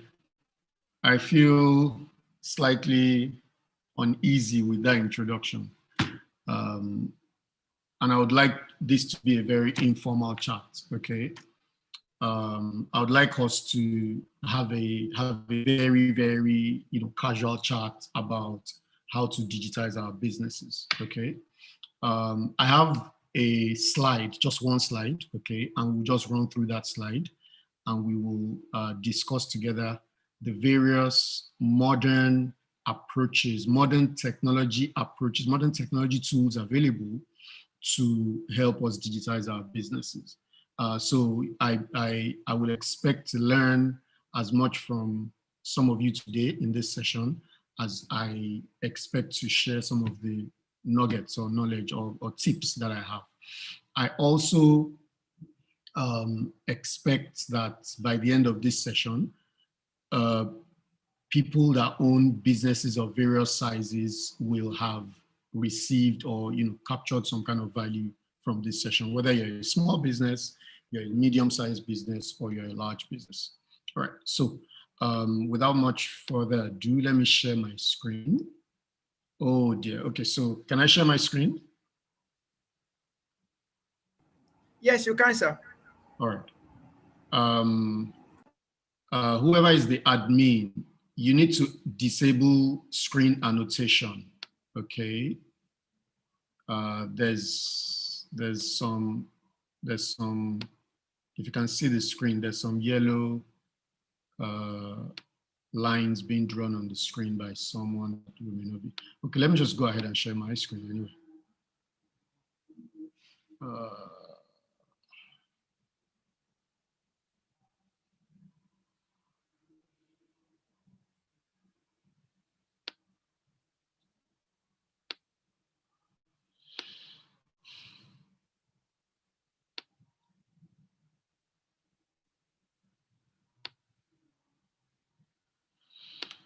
Okay.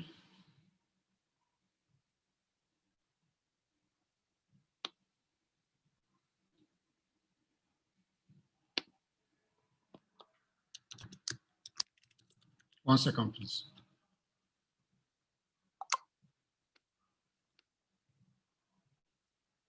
Uh-oh.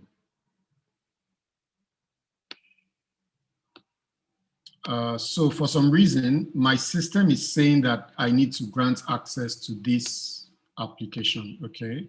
I'm just gonna send this 2-slide PowerPoint file to someone. Mr. Benito, can I send that to you and you can present from your end? Yes, you can, sir. All right. And I can just follow along because that's gonna be a long thing. It says it wants to close and reopen Zoom. Okay. Save the changes, yes. You could do that on WhatsApp, or you could do that on LinkedIn, anyone that is most preferred.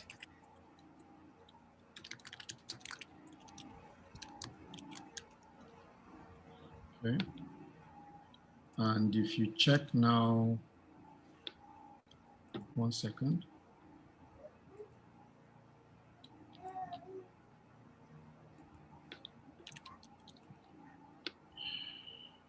I'm sending on WhatsApp. Okay. Documents.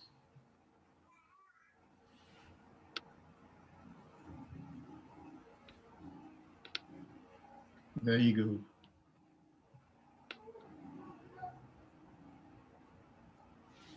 It's less than 1 megabyte, so you should get it shortly. All right, it's delivered. All right, so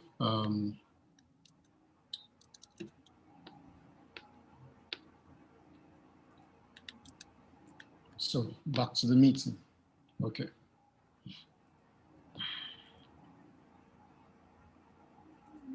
All right. So I'll just run through. Okay. Have you started sharing? So if we think about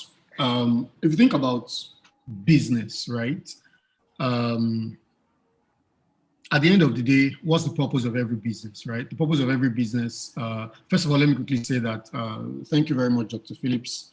I joined in the middle of your session, and I think about 30 minutes ago, and I think within that short space of time, I've learned quite a lot, right? About strategic intents and perspective to dealing with businesses. Can you go to the next slide, please?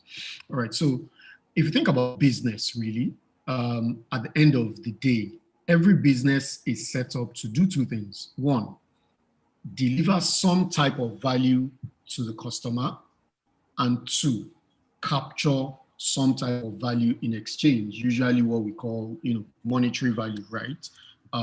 From like the previous speaker said, deliver some kind of value to the consumer and capture value from the customer. Okay. So if you think about it, every business, you can think of every business as passing through a generic workflow, okay, or a generic flow of activities. That flow of activities is generally called the value chain diagram. Okay, it was designed by some marketing genius many decades ago called Michael Porter. And if you look at the diagram on the screen, ignore the top 4 rows and focus on the bottom 5 columns, where you have inbound logistics, operations, outbound logistics, marketing and sales, and service. Every business on this planet, you can break up their operations or their activities or what exactly it is that they do into into this sequence, okay, of activities. So some of these terms may appear slightly, what's the word now? Slightly cryptic, or slightly difficult to comprehend. But just think of inbound logistics as whatever you need in order to deliver a service to a customer. In other words, what is your supply chain? In other words, what are the inputs that go into your, if it's a factory, if it's a shop, what are the inputs you need on a daily basis, on a weekly basis, on a monthly basis, on an annual basis to run the operations of your company? So that's the first column, inbound logistics. If you can see my screen, my mouse pointer. The next column is operations. Now you can replace operations with production, okay? So whether you are producing music in the studio, or you are producing Indomie noodles in a factory, or you are producing or you are writing articles and getting paid for writing those articles, or you are organizing events, right? At the end of the day, operations or production is the actual activity of carrying out the work and or creating the product/service. So that's the second column, the one in blue. The third column, outbound logistics, refers to, like we said, the inverse of the inbound logistics. So if inbound logistics is your supply chain, then outbound logistics is your, if inbound logistics is the beginning part of your supply chain, aka what are those inputs that come out of your, how do you get those inputs for your production processes? Then outbound logistics describes how do you deliver the products and services that you just created in the operational stage to your consumers, okay, and so on and so forth.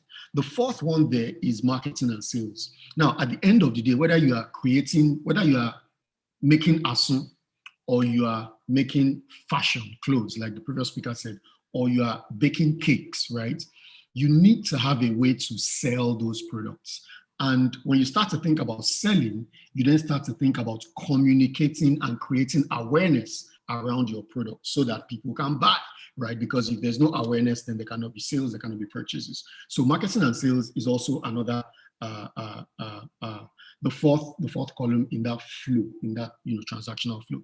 And the last is service. You can think of service as value-added service. So if you are selling cars, right, you are importing and selling cars, right?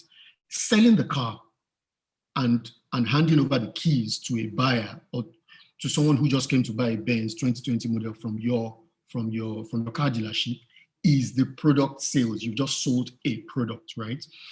After sales service, however, is offering that person 24 months of free warranty or free servicing up to a maximum number of thousands of kilometers or something like that, right? And so on and so forth. So everybody has creative ideas, creative approaches to delivering after sales service. So now I laid out this framework because whenever we discuss digitization in business, this is one of the simplest ways I have found so far to break down the concept of digitization. We will now take each of these columns and discuss how do you digitize, how do you automate, how do you achieve greater efficiencies by leveraging technology in any of these areas. So let's take inbound logistics, and we called it an alias of supply chain, right? Supplier management. What are the inputs that you need for your operations? Now, as you might imagine, depending on the type of business, right, the inputs that you need will differ.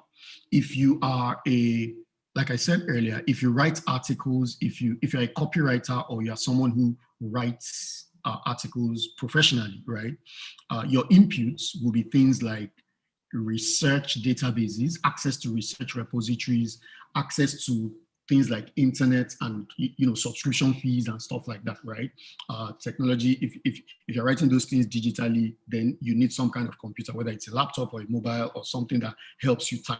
If you're writing them, physically or manually, if you like the old school method, then your inputs are your paper, biro, or your pencil and stuff like that, okay, or your typewriter, as the case may be. Now, what other example can I use? If you're baking cakes, right, your inputs are what are the ingredients of cake? What are the staffing requirements for that cake? What do you need? Do you need a good ambience to be able to display cakes? And so on and so forth. What are the inputs, right? And so the specific tools that will help you digitize your particular type of business will depend on your particular type of business, like I said. So if you're a lawyer, for instance, the inputs into one of the inputs may even be the fact that you need, so let me use the medical doctor example. If you're a doctor, obviously you don't practice as a doctor, as a medical practitioner without a medical license, right? So that's one of your inputs, right? And you need to keep that, you need to get that first. And so that's why people go through 8 years and more of medical school or medical training. So you see now how when we take each of these stages, we can think about how to digitize each of those stages. I wonder if I should open up the question and answer session, if it would be a good time management strategy, to open up the question and answer section such that people can answer questions about inbound logistics before we go to operations. Can we do that, Mr. Banito or Mr. Ikenna? I think your approach is the most efficient. Whichever one that best suits you, that should be the best. Yes. That again? I say your approach will be the most effective. Okay. If that's your approach, we don't have issue with that. All right, so let's do that. So does anybody want to volunteer their business to us, and let's use it as a case study for inbound logistics? Or do you have any questions about what I just described about inbound logistics?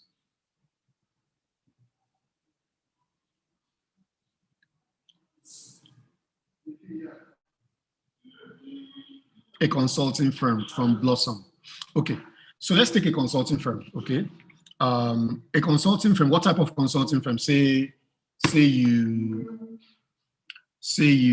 write business plans, okay? Say you're a business consulting firm, right? And you help people create and validate their business strategies through a business plan, okay? Well, a training firm, okay. So you deliver training to others, okay? So obviously your products are your training products. Your products are your knowledge capsules that are the knowledge things that you've captured, right, as capsules, so you can call them 2-hour courses, 1-day courses, 3-day courses, or 6-month or 8-week boot camps, okay? So you're selling training. Now, what are your inbound logistics? First of all, what are you selling? You're selling knowledge. How do you get that knowledge? How do you even acquire that knowledge in the first place?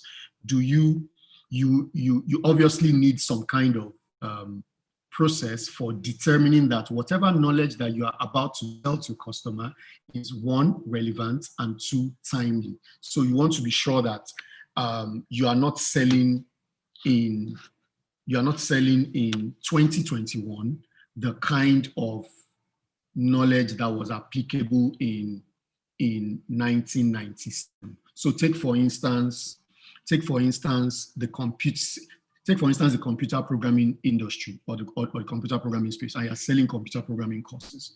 If you try to teach people GW Basic or MS-DOS, if you try to sell training products around GW Basic, MS-DOS, or IBM Lotus Notes in 2021, most likely you're going to run into trouble, right, as a business, right? You may know all the technicals about those particular subjects, but you struggle to find demand for those kinds of things. So you want to think about, how do you even get those things? How do you optimize the process of getting those things?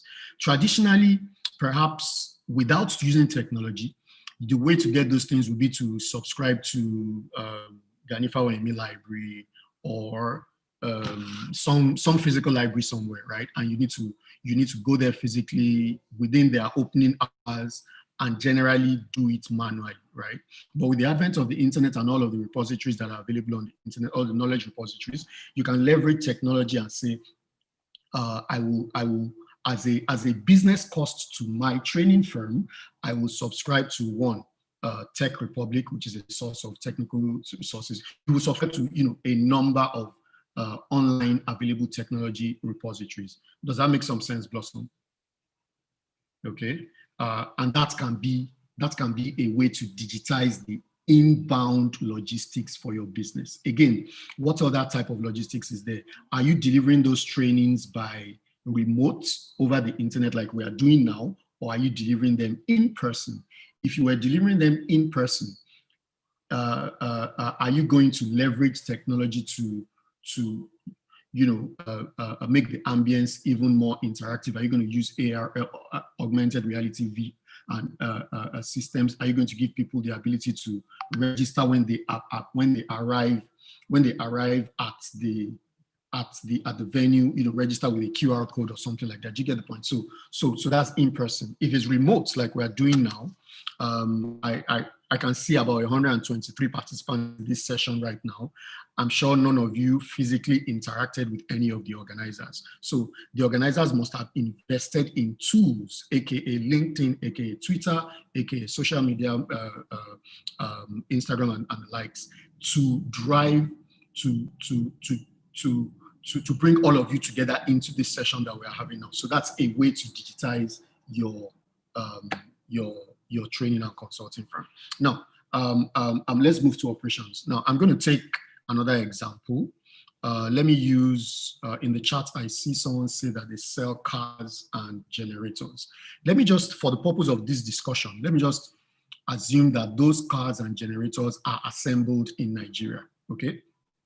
Just for the purpose of discussion. So for your operations, obviously, you would need some type of assembly line, aka factory, some kind of assembly setup, right, for the cars and the generators, aka a factory. Okay, what are the processes in that factory? Does that factory, if you were to build each car by hand, how many cars can you what's the word now? Can you produce, or can you push out of that factory per day? Okay, now take that as a number, say 5 cars per day, like Rolls-Royce does, or 12 or 15. Okay, if you were, however, to think about leveraging technology to drive the operations of that particular factory, or this particular, in this case, a car and generator production factory, because at the end of the day, what's common to both of them is what's common to both of them is the fact that they are both creating objects that have engines, whether it's a generator or it's a car, it has an engine. Okay, so under operations, you have that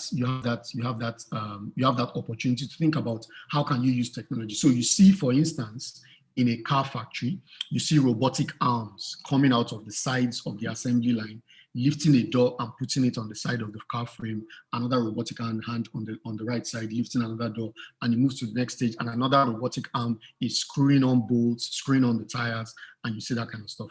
Now that's production. If we move from production of cars and generators and speak only to sales of cars and generators, now your product is the same product, right? But what you're selling, your production process is the process of acquiring those things and just packaging it for the Nigerian environment. If there needs to be some kind of communication or some kind of quality check or some kind of certification that you need to do within the Nigerian environment, then those are the things that fall into your production process. So if you take that, for instance, if you were to be selling generators in Nigeria, is there an ISO certification that you need to get, right? How do you need to physically, is it possible to leverage technology to satisfy that requirement? If option A is to physically go to the NIS or ISO, NIS meaning Nigeria Institute of Standards, ISO, office, wherever it is, whether it's in Lagos or Abuja, does it make sense for you to do that manually and go to their office and deal with them manually, or does it make sense for you to deal with it digitally? Okay, so that is an example of a technology business. Let me skip again. Let me go to outbound logistics. I'm going to take the next one. The next one is cars, and we've used cars and generators. We've used consulting and training. Does someone else want to volunteer another type of business for us? Can you guys hear me very well? Just to confirm. Food business. Okay, so let's talk about food. Okay, all right. Thank you, Femi. All right, so let's talk about food business. Okay, so focusing on the third one for food. Okay, the assumption is that you've worried about all things that are all your ingredients and your supply chain, all the inputs that you need to create the food products that you sell in the first inbound logistics stage. The assumption again is that you have worried about all the food preparation process. You have your industrial gas, you have your 50 kg gas cylinders at your facility. You have your industrial gas cookers. You have all your machinery in your industrial kitchen set up for mass production of food, right? Production of food on a mass scale. So that's production and operations for a food business. Now, I want to focus on outbound logistics for a food business. What is outbound logistics? Outbound logistics is how do you deliver your products to your customers, okay? If you take I don't want to mention any specific brands, but if you take, let's say you have what's the name of your food business? Trustline. Let's say you started last year. Throughout last year, you ran your food business at a single location. You had a location, right? That location was a place where you paid rent, somewhere on Trust Mall, okay? Trust Mall, okay? So let's say that somewhere in Trust Mall, you have a shop where your customers know that they cannot get your flavor or your taste, the specific flavor that you sell, your unique selling proposition. There's a certain way you make your rice and dodo, there's a certain way you make your beans, there's a certain way you make the food that you sell, and people come there physically to come and buy that food. Sometimes they take it away, but the mode that you have been delivering that product to your customers is that they must come in throughout 2020, or let's not use 2020 because 2020 was a pandemic year. Let's use 2019. Throughout 2019, you spent all of your you delivered all of your products to the customers physically, so people had to walk into your restaurant. Now we're saying the question here is, given the framework of this conversation, the question here is how can you apply technology? How can you digitize the delivery components of your business? Again, you think about what are the tools available to you right now in the 21st century? If you want to serve customers. If you want to increase the efficiency of that delivery component of the process, then you can consider a remote delivery solution. Do you understand? So if you take, for instance, I don't want to mention another brand. Let's say Trust Mall. Okay, let's say your business is called Trust Mall or Trust Foods. Let me just call it Trust Foods. Okay, Trust Foods in 2019. I needed to walk into your physical location on Allen Avenue to come and buy your village rice that I like so much, okay? Rice with asuma and all of those other things mixed into it. I like it, but I needed to come in there.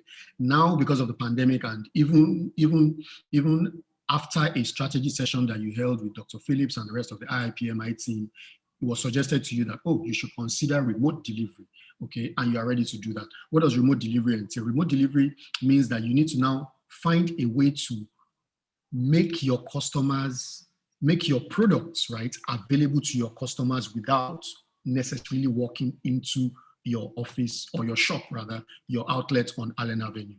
It means that if a web page is an easy way or is an easy point of access for your customers. Again, remember all of the conversation that Dr. Phillips mentioned about obsessing about your customers and understanding exactly where they are, what are their buying habits and stuff like that. You want to be sure that out of the many options for remote, option one being creating a website or a web page, right, that says www.trustfoods.com.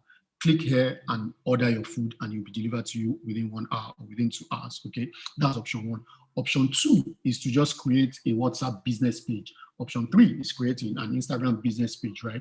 All of these are different remote digital tools that can help you deliver the same product to your customers. But you want to be sure that what are the specific attributes of your customers? Are your customers largely millennials? If they are largely millennials, there's no point advertising to them through radio because millennials don't listen to radio. If they are largely elderly people, because there's a certain flavor of amala that you sell, and 70% of your customers, like 70% of your customers fall above 35 and above, or above or 40 and above, then you can be sure that Instagram may not be the place, okay? Instagram may not be the exact place for you to advertise that kind of service, because I'm not sure you can find many people that will fall into that particular customer demographic within places like Instagram. Yes, maybe WhatsApp is a middle ground between those two, but you get the point. The point is to, again, you see what I was saying earlier, that at the end of the day, the specific tools that will be applicable to your type of business would depend on that type of business. So as you've seen, we're seeing different contexts, and we're seeing different things that are applicable to these types of business. So Truslyn, does this make sense for your business? You know, to be able to deliver. Okay, all right, thank you, Truslyn. For marketing and sales, let's use it. Somebody said, Shobo Aliola Raju said, let's use a Gary factory. Okay, so in step one, we've spoken about.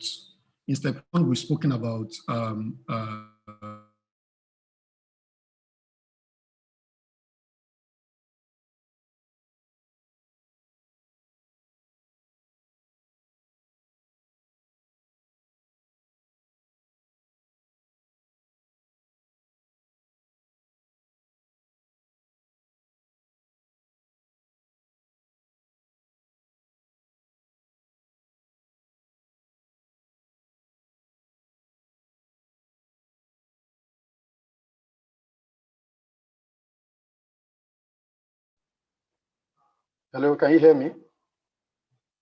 Can you hear me, guys? You're welcome back, sir. Yeah, welcome back. Yes, we can. Right. Sorry about that. I've been struggling to. All right, thank you. So we're talking about Gary Factory, okay? And if you think about all of the things that we must have discussed with a Gary Factory, okay? For the first process, which is inbound logistics, your cassava, your furnace, or whatever the equivalent of your heat source is for a Gary Factory. We've spoken about the production process. How do you get the experts, right, who know how to do that thing? If you ask me to create Gary and you provide all the, if you provide all the ingredients and you ask Ido Akinde to come and produce Gary, because I've not been trained in it, most likely I'll create low quality Gary, at least the first time, okay? So expertise is probably something that you also want to take into consideration. So that's for the second phase. The third phase is outbound logistics. How do you deliver this Gary? Again, like we said, who are your customers and where are they located? Where do you find them? Where do they spend their time? If you discover that all your customers or a majority of your customers spend their time in front of DSTV watching Z World, then by all means you need to find a way to advertise on Z World. Or if they spend all their time on Facebook, you need to find a way to capture their attention through whatever medium it is. So that's outbound logistics. Now, marketing and sales, like the previous gentleman said, Dr. Philip said, marketing is high level. Marketing is part of your high level strategy for business. Sales is your everyday tactical work to go out and capture customers, right? Sales is going out onto the streets and talking to people one-on-one, or if you have an opportunity for a conference, talking to people in groups and saying, hey guys, this is the product I'm selling, this is the offer, this is the value proposition, talk to me and let's sign you up, okay? Now, for a Gary Factory, the question I would ask is, what are your goals for the specific marketing and sales, okay? So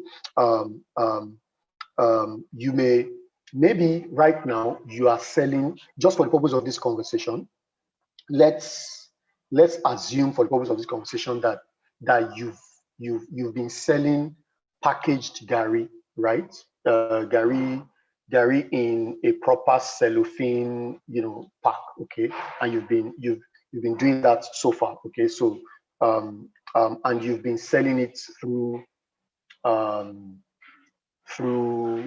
take for instance, you've been partnering with malls. So you partner with Spar, you partner with ShopRite, you partnered with Ebano, and you've been selling through those malls. So when people walk into Spar or ShopRite and they see your product, they've been buying, and then ShopRite and Spar have been remitting your percentage of sales to you. Okay, but now you're thinking, oh my God, this is the digital age. I need to shoot. I need to really drive up my sales figures for this year. Okay, and how can you do that? Okay, you can what you've been doing so far using our hypothetical situation is that you have relied on someone else's storefront. Okay, so Spar has a storefront. ShopRite has a storefront. Any other mall that you've partnered with, whether it's a local supermarket or a bigger mall like the ones I mentioned, has a storefront, and you've leveraged that storefront to be able to consummate the sales of your product. Now, in order to drive further sales for your particular product, in this case, packaged Gary, you are thinking, what if on that web page that we're talking about with the previous example, what if I decided to include a Paystack link or an InterSwitch payment link, or even so that people can pay with their Visa, MasterCard, and Verve cards, okay? And once they pay, I then now revert back to my outbound logistics and make sure that my delivery guys or the delivery guys that I outsource my delivery to are able to take care of that particular transaction. So that's one particular way. And that is the web page way. That's the web commerce. Another possible storefront that you could deploy is okay. So technically speaking, WhatsApp has not yet deployed WhatsApp Pay, but I'm sure that you guys must have heard that WhatsApp Pay is coming. They started to test it in India for over a year now, and once they get the green light in India, it's going to come to Africa.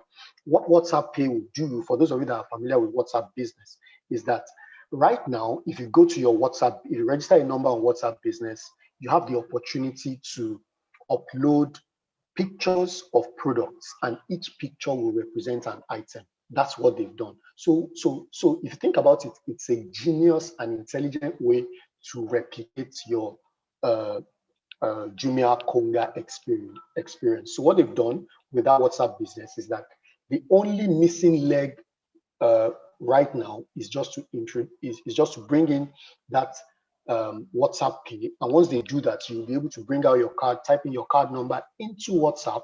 WhatsApp will process the payment, and you, the business owner, will get payments, and then you can facilitate delivery, or the customer that made payments will be satisfied that they paid, and they can expect their delivery within hours or within days. Now, that's WhatsApp Pay, and that's the model that is coming. Pending when that arrives, again, like I mentioned earlier, you can consummate right now within WhatsApp Business, for instance, by communicating back with the customer, using some kind of chat system, communicating back with the customer and closing that sale with the customer. Send them your account number if that is what is required, or send them a Paystack payment link. A Paystack payment link is easy. I don't work for Paystack, okay? But a Paystack payment link is the easiest thing in the world to generate. Just go to Paystack, register a free account, submit your payment details, and they'll generate a link for you. Give that link to anybody around the world, because WhatsApp is a global service.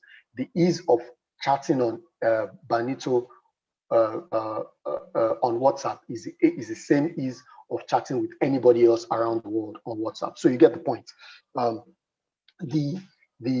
What all of these tools have done for you is that they've given you an opportunity to create a 24/7 always available storefront. Okay, so that's the first. The first option was the web commerce, which is creating a dedicated web page, www.garytotheworld.com. Okay, and then somewhere within that web page or that website, there is a payment engine, whether it's Paystack, whether it's Stripe, whether it's InterSwitch. All those things are embedded in there.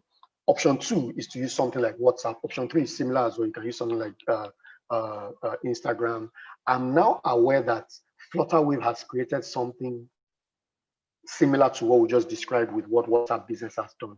So you can actually, use many of these options, and all these options are available right now. So that handles marketing and sales. Let me see what example we can use for value-added services. And then I'll stop and take questions.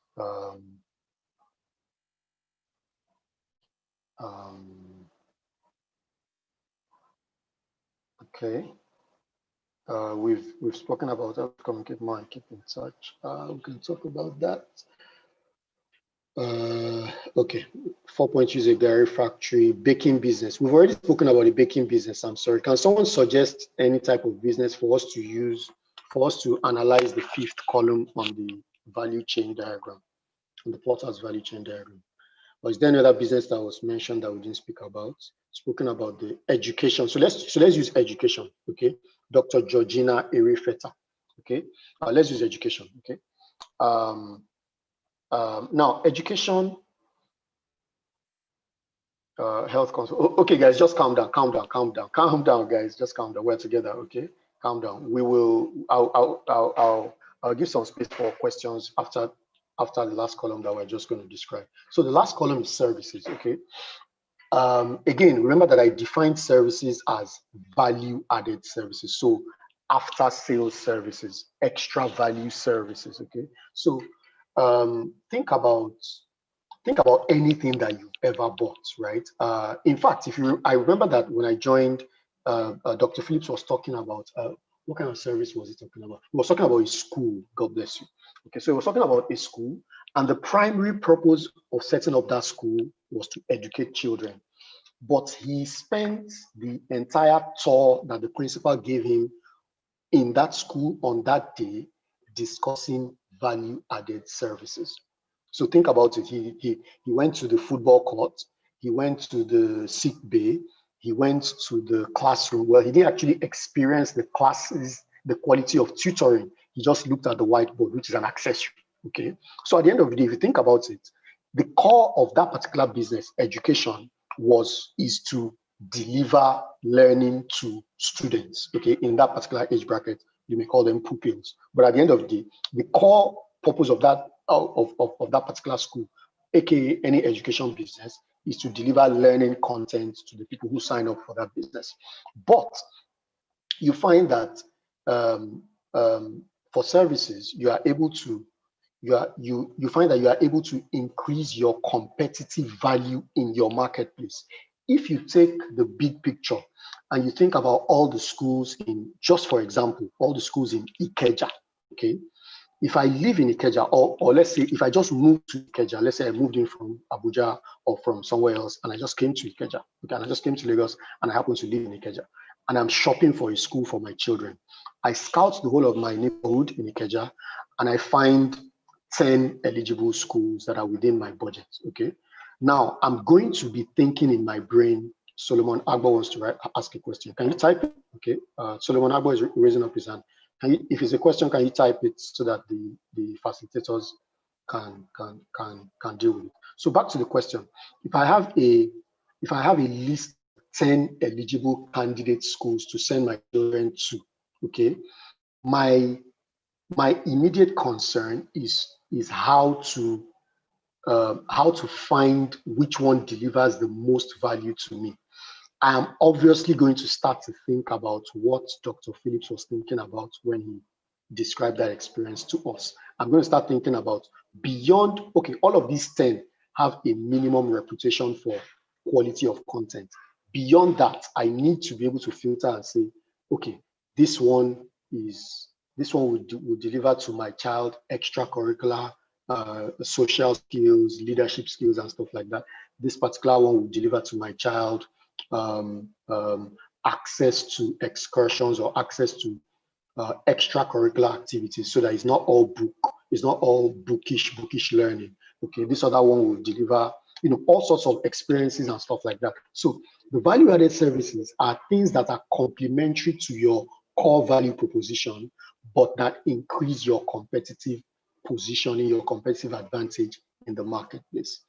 Is that clear? Doctor, I forget your name now. Let me look into the chat window again. So the good doctor that asked about education business, did that make some sense? Dr. Georgina Rifleta. Okay. So, all right, guys. Okay. So without much further ado, that is pretty much what I have to share with us today concerning how to digitize a business. If you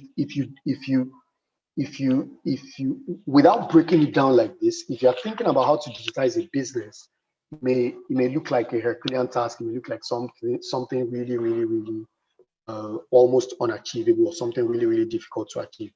But if you consider the fact that this gentleman did all this research, Michael Porter, many decades ago, I think his research was published in the 40s or 50s or the 60s.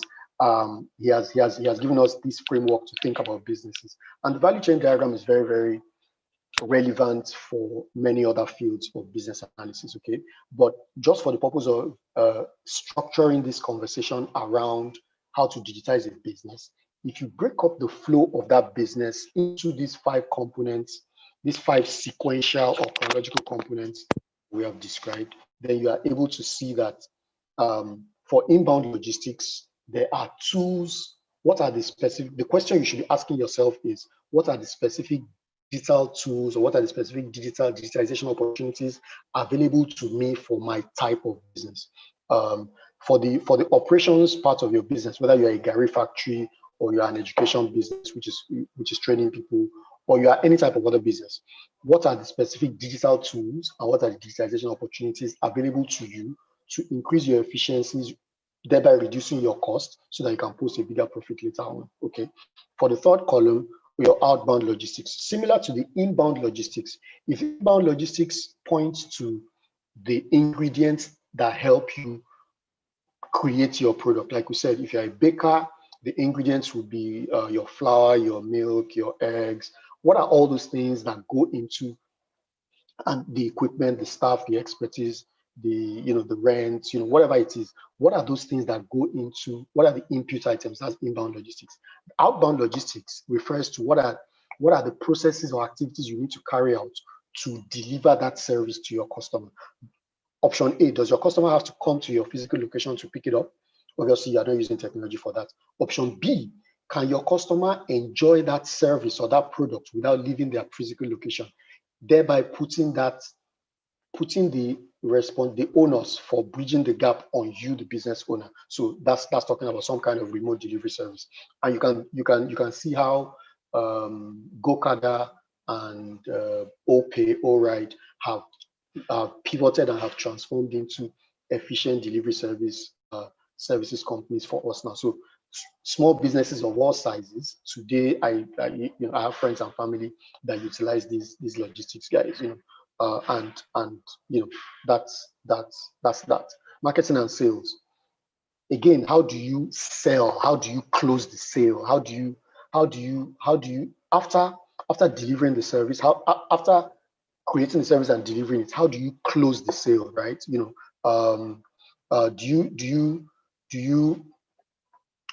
Again, closing the sale depends a lot on, because the sale speaks to your customer.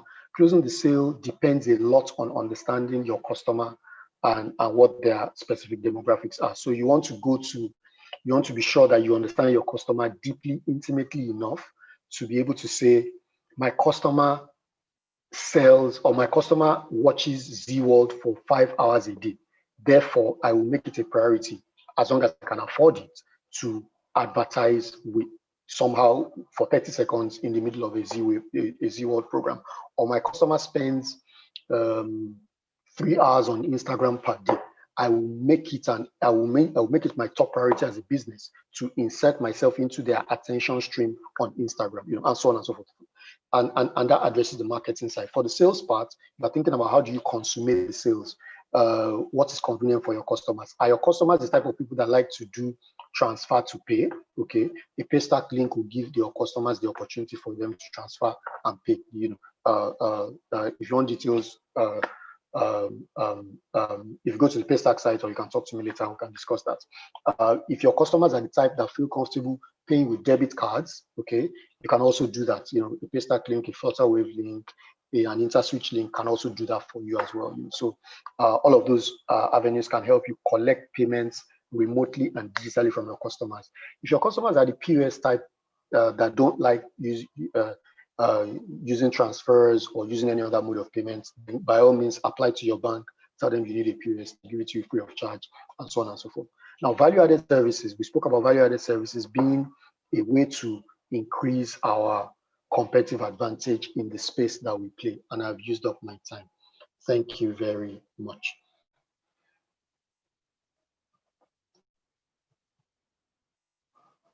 Hello. Thank you, sir. Do I still have time for? Can they ask questions? Yes, of course. We can. We will take some few questions. Sorry, we'll take some few questions now. We just have only. We'll take 3 persons, 3 questions. All right. So we already have Mr. Solomon Agbo. We have Blossom Senator. Okay. Okay. Should we take those ones before the third one comes? Yes. Yes. So and the third one is Dr. Georgina Erifeta. Okay. So, so let's take the questions. Yes, Mr. Solomon, you can unmute yourself now and ask your question.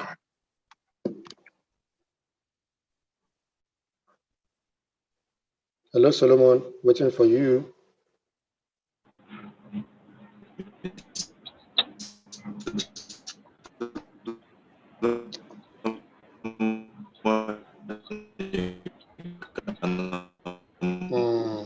I can't hear Solomon. Can anybody else hear Solomon? I think his network is breaking. I could barely hear him from here. Okay, can we go on to the next person? Okay, can we go to the next person, please? You wait for him. We have also. No, I can't. Also, Blossom Senator, so you can unmute yourself. Unmute yourself and ask your question. So. Good afternoon. Hi, Blossom. Good afternoon.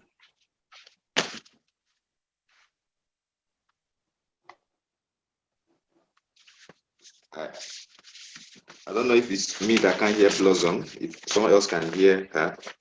I can't hear Blossom as well. I heard good afternoon and I haven't heard that since. Okay, Dr. Georgina, can you unmute yourself as well? Okay, good afternoon. I have done that Blossom already. Good afternoon, everyone. Okay. Okay, hi, Dr. Georgina. Okay, thank you so much. Thank you so very much, IPP, IIPM International. I think that I've had a very engaging time here today. Thank you. On business digitalization, I think I am a little behind. Maybe I'm not catching up with advancement in this field, and I really want to do what I can to catch up. So I also struggled through your presentation because maybe there were a lot of the areas were quite unfamiliar. So please, I just want to make a little request. I don't know if on request you can just give a very a brief summary that will just flow so that I can have a very good understanding of the delivery, please.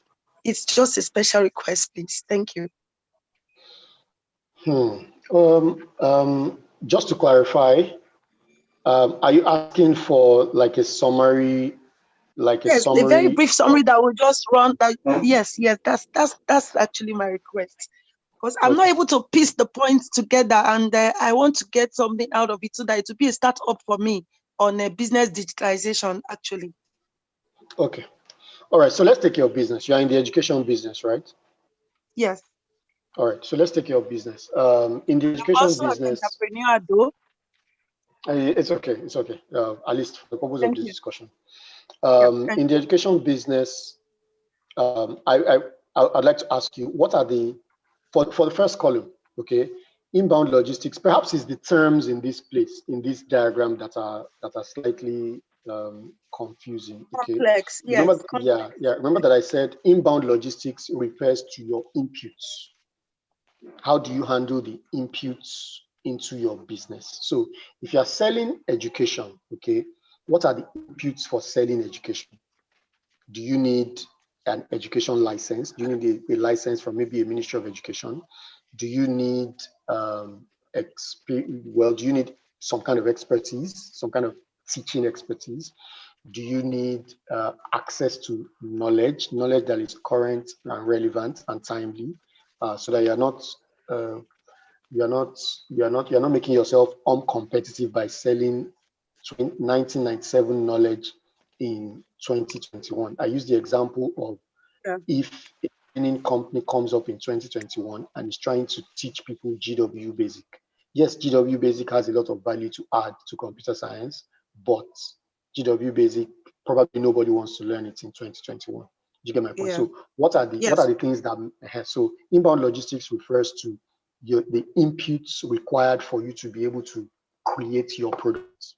Okay, that's inbound logistics. So maybe I should have spent some time renaming these columns, but inbound logistics refers to inputs. The second column, called operations, refers to, you can also rename that to production. Okay, so in some contexts you can call it operations. Maybe even in education context you can call it operations, because technically speaking you're not really producing anything. Okay, so what are the operations? How do you if I hazard a guess and say that the core value of an education business is to deliver learning content to the people that sign up. Therefore, how are you delivering that learning content? Okay, are you currently delivering it in person? And have you measured your level of efficiency? What is the return on investment for using that in-person approach to delivering the learning content? Okay, there's a certain level of ROI that you are getting from it. Now we're saying, if you want to digitize this business, how can we leverage technology or digitization tools to help you deliver the same learning experience or the same learning content to the people that will sign up without having to walk into your school or your premises physically? Okay, so for an education business, again, there are all sorts of tools. There's Udemy, there's Teachable, there's on Zoom. There are so many online platforms today that allow anybody that claims to have some kind of expertise to be able to share that expertise with the world. And sometimes you can release some for free. You can put a price tag on some of them, and if people feel comfortable, they will pay you. Okay, so if that's the case, maybe then if you want to deliver service as a school, not as an individual, you may then look for platforms like maybe a YouTube live streaming or any of the or Facebook live streaming that allows you to brand your business rather than the individual as the entity that is sharing that learning content. Does that make some sense? Yes, a lot. So on to the third one, outbound logistics. Now, it may be slightly implied for your case, but more pronounced in other cases. But if you think about the definition of outbound logistics, is just how do you deliver your product to your customers? It's just delivery. Okay, the traditional mode of delivery for services and products before digitization took over the world was that people have to walk up to the business location, the physical business location, and enjoy the service or the product. Okay, so take a typical school or education business. People traditionally have had to go to the school physically. I left Lagos and went to UI. Okay, for many years to study. Okay, perhaps if it was 2021, I would have looked for some kind of distance learning or some kind of remote learning alternative.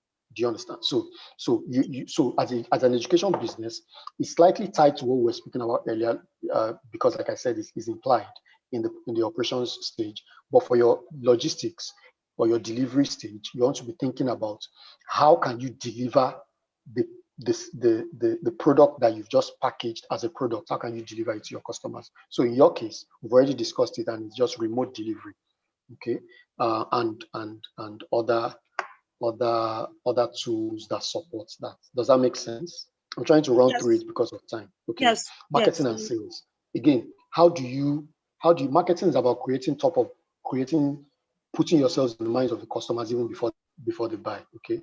Okay, Ikena says that we need to take the next question. So marketing and sales, how do you collect payments from your customers? Okay. If indeed, like we've described earlier, you're able to deliver the service remotely, then you must by all means be able to collect payments as well remotely, because otherwise people will pay and people will enjoy your service and there won't be any way to collect your payments. So under marketing and sales, that speaks to what are the digital tools available to you to be able to collect payments from your remote students. And we've spoken about Paystack, IntoSwitch, Flutterwave, and so many of the others. And then value-added services. What are the tools that enable you to tools that enable you to increase your competitive value in the marketplace? What are the tools that enable you to design new value-added services that complement your core service of education delivery? Okay, so are we clear, Ms. Dr. Yes. Georgina? Okay, so please let's go on to the next. Thank you very much for this insightful. Thank you. All right. I'm sorry, Mr. Ikena, back to you. Okay. Hi, is that Blossom? Thank you. Yeah, this is Blossom. Yeah, this is Blossom. Okay, sir. Thank you very much for the insight. It's really a new one for me. I've never really looked at digitalization in such a way. Thank you for using the microportals tool. It was really expository. Now, so I want to ask, for those of us that are into training and consulting, is there any smart way you can maybe share with us to know how to get to courses that are timely, courses that we know that will sell, that immediately people click on maybe your website, they see it on your website, they click immediately, they want to patronize and maybe get trained in such courses? That's my number one question. Then secondly, when we talk about digitalization, is it just using these tools? Are there other things that have to do with digitalization? This is the question I have to ask. Thank you. Okay, question one, I'm sorry, question one cannot be answered in this session. Question one is a strategy question, okay? How do you, if I can rephrase your question one, you've asked, how can you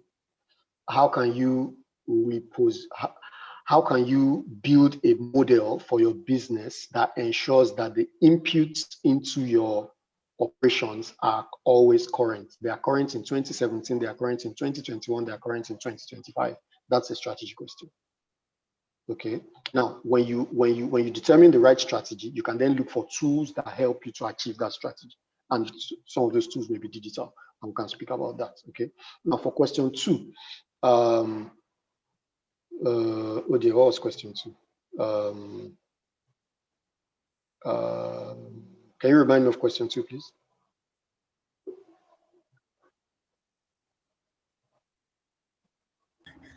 I think the question one has made us to forget question two, because that question one is that one will take the whole day to answer that question. Please, Blossom, can you come back with question two, please? Okay, other tools. She asked for other tools. Okay. Okay, so by all means, if you even look at the way this conversation has gone, okay, I've kind of tailored the answer to each stage of the value chain diagram, depending on the business that we took as the case study. So technically speaking, there is no exhaustive list of tools, okay, that you can find anywhere. Some people use the way some people use Facebook for fun and on serious activities. Some people, Facebook is their primary business driver, is their primary business lead generator. So for one person, Facebook may not be the person may not be the avenue to leverage to get out or to improve your business. For another person, it may be the lifeblood that you need, without which you cannot, get to the next stage. So at the end of the day, what is actually relevant depends on the specific type of business. So there's some degree of consulting and there's some degree of conversation that needs to happen to understand exactly what tools are relevant for your business using the dimensions that we discussed earlier. Thank you. All right. Okay, so possibly we'll take the last question for the day and then we'll be rounding up from here. Please, Kenneth Obasi, can you kindly unmute and let's have that question. Kenneth Obasi.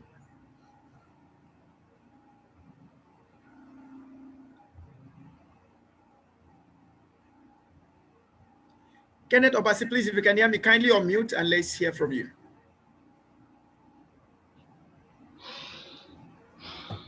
Okay. I don't think Kenneth. All right, Kenneth, your mic is open. Please, kindly go ahead. Can you hear me? Your channel tends to be breaking. Can you hear me?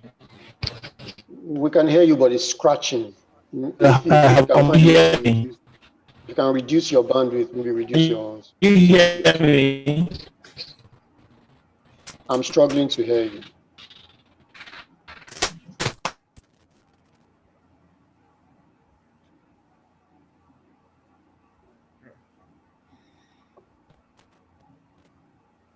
Okay, Ikena, do you want to take a decision on that, or Mr. Benito? Okay, I think we may have to take him in another session, or you kindly put your question in the chat room. I'm sure Mr. Idowu will attend to that. Okay, all right. Okay, and I think this is where we're going to be drawing the curtain from today.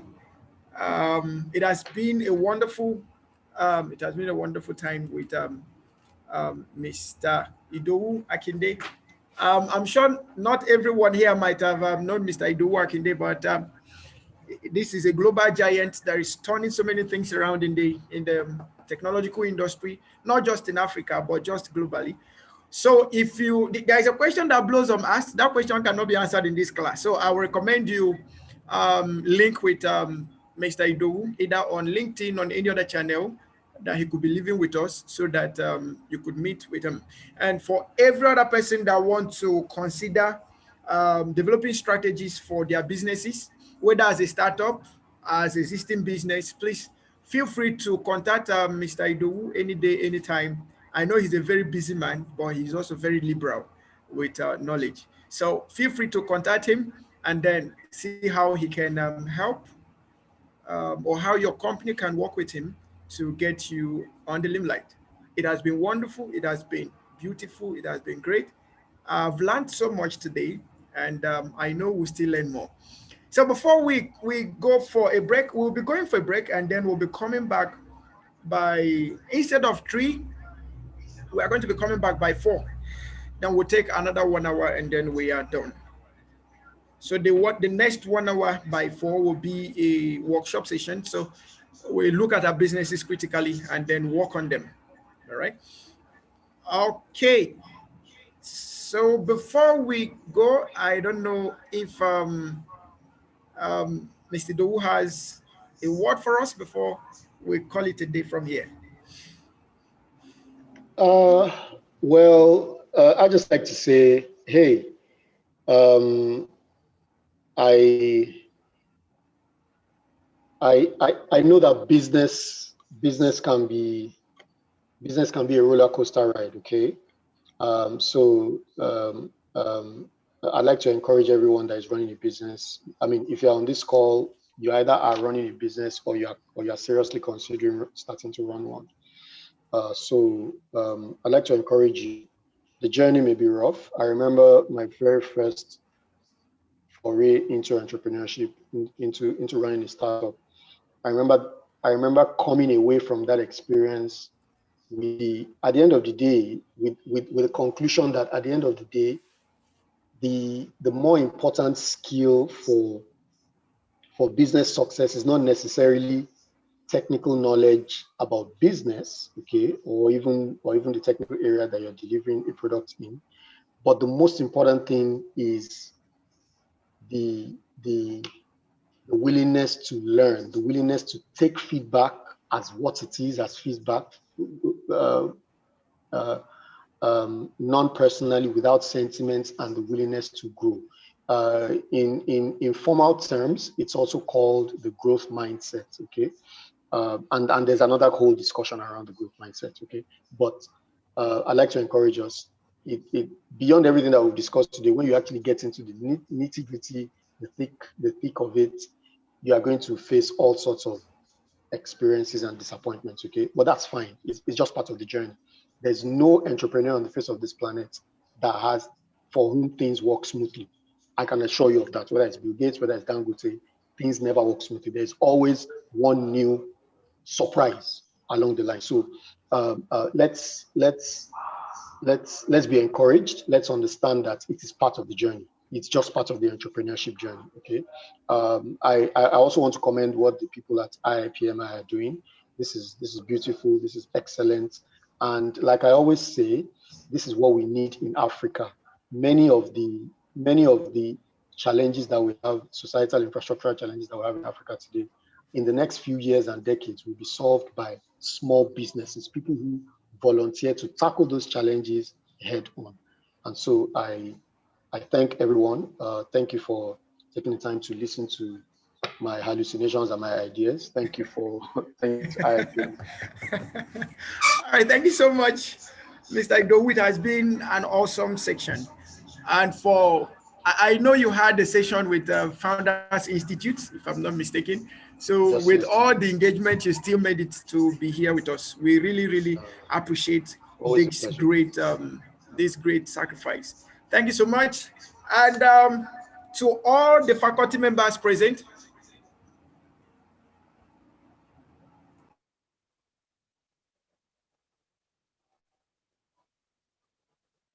Benito, you just went off. Maybe you got muted or something. All right, so sorry. So for all the faculty members present, we really want to say a very big thank you for coming around. Dr. Lanre was here with us. Professor Vere also was here with us. Unfortunately, I think he had to slide off. We had Michael Okafor, who is coordinating this section, but unfortunately his network tends to be unstable. We also want to say a very big thank you to Abraham Thompson, to Ifoma Eze, Princess Adeze, and to every other faculty member present. We are very, very grateful for your attendance. And for everyone that could be joining us for the very first time, thank you, thank you, thank you. It is always wonderful being here. For all of our members here, we cannot mention all of your names, but we are so, so grateful that you made it. I trust that this session had been a wonderful session for us all to rethink our businesses, rethink our careers, and then be sure to face the changes that are here and that are coming. Now, for those of us that are interested in getting the certificates, the information on certificates are displayed here. You have certificate of completion and you have certificate of achievement. So you could decide the one to go for. If you're going for certificate of completion for IIPM members and trainees, if you're certified by IIPM, you want only e-copy is $7,500 or $20. You want hard copy plus e-copy is $17,500 or $50. For non-IIPM members, e-copy only is 15,000 naira or $45, and then hard copy plus e-copy is 25,000 or $17. For certificate of achievement, the certificate of achievement will be issued in collaboration with the Chartered Institute of Management Consultants USA. So if you're going for certificate of achievement, which we recommend mostly for entrepreneurs, CEOs, those on senior management, or if you're a managerial level, we recommend certificate of achievement for you. And then another person, that if you're a career person, we recommend certificate of completion. If you are a business person, a business executive, CEO, director, head of department, whatever, you are in management level, administration level, we recommend certificate of achievement to you. So for IIPM members, e-copy is 10,000 naira, $30, and then hard copy plus e-copy is 25,000 naira. Then if you, for non-IPM members, e-copy only is 25,000 naira or $70. Then hard copy plus e-copy with 35,000 naira. Please note, for those of us within Nigeria paying for any of these certificates, that's for the hard copy, you get to have free delivery to your doorstep. But we encourage you to send us the address of the nearest post office to you so that it can be easier for us. If you're not within Nigeria, please, we sincerely recommend that you use the e-copy. And then if you're within Ghana, we can also send it to you. So Ghana, Nigeria, Ghana is not free, please. Nigeria is free. So Ghana is not free, all right? So let's understand that also. Okay, so quick announcements before we round up. For those of us asking questions on how to become a member, please, you could visit our website on iipmi.org/member. Then you get all information there. So you could become a member through direct membership application, or you could become a member through certifications, exams and certifications. And also our induction for the year is coming up March 24th to 26th, 2021 at the University of Lagos. And we'll be having Dr. Sam Adeyemi in that conference. We've not spoken to Mr. Idowu about this program, but we sure will communicate with him because he still has to come back and talk to us on this business digitization physically. All right, and we'll be having Dr. Cecilia Akintomide, one of the directors of First Bank Holdings of Nigeria. So she'll be there to also tell us more about all of these things that we need to know. So it's going to be not just an induction, it's going to be a conference and an induction. So there are going to be a series of executive programs associated with them. So we will send those information across to everyone interested, and then you find your way to them. There are opportunity for free participation and opportunity for paid participation. So if you want to have paid participation, then that means you want to go for induction, and then at the end of the day, you also get certified management professional certification. It's a 3-day workshop as well as a 3-day conference. So within the program, you're going to learn quite a lot. And after that, if you want to go for membership, then you could have your certification in management issued to you after the conference. So this is all we could say for the moment. If you wish to make payments, the payment available there. So you could pay to Access Bank via the account number displayed there, or you could pay online. For those of us that are not in Nigeria, we encourage you to pay online for the dollar payments. That's the link displayed there, paystack.com/pay/IPM. That's just that. And also, we'll have our chartered management programs accredited by CIMC, that's Chartered Institute of Management Consultants USA. So if you want to be chartered in any field of management, please feel free to join us in our executive programs that will be starting by February 6th. So by February 6th, we'll be having a chartered management consultant and chartered emotional intelligence professional.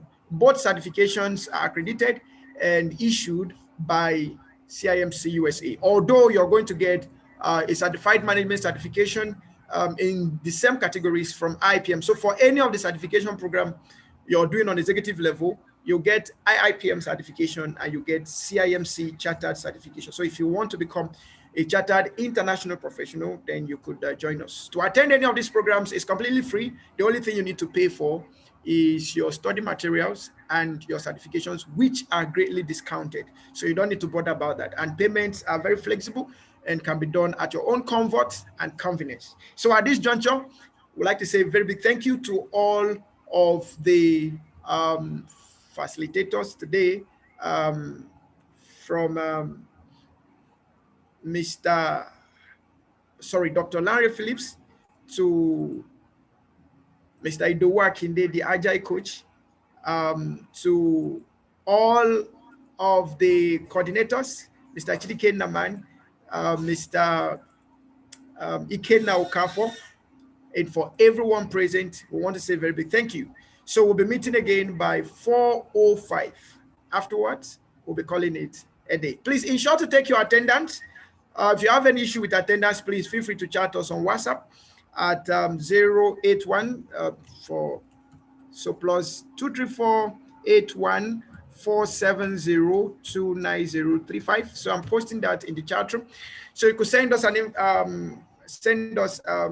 a message if you're unable to sign the attendance, and then we'll pick it up from there. Please also feel free to visit our website for all of these details that have been mentioned. In short, to download the 2021 training brochure so that you can have all the programs scheduled. In IIPM, you could attend any of our programs 100% free, but if you need the certification and you need to write exam, then you have to pay for them. Please note, for executive programs, there are no exams to them. So it's just attendance that you need to have. And you can attend all of the programs 100% online without having to leave the comfort of your room or your office. And all programs are scheduled for weekends, Saturdays and Sundays only. So at this juncture, we'd like to say very big thank you. Also, feel free to give us a review if you enjoyed any of this section. Please ensure to give us a review on Google, on our Google page, please. That will be very, very important, so that we will know whether we are really imparted or not. So you visit g.page. So I'm posting that IPM International /review. So kindly visit our Google review page and please give us a review, and that will be so much appreciated. There is so much more by 4. So join us again by 4 and do have a wonderful time. From me, it is a very big thank you. And from all of the crew, we appreciate your coming. See you by 4:05. Thank you.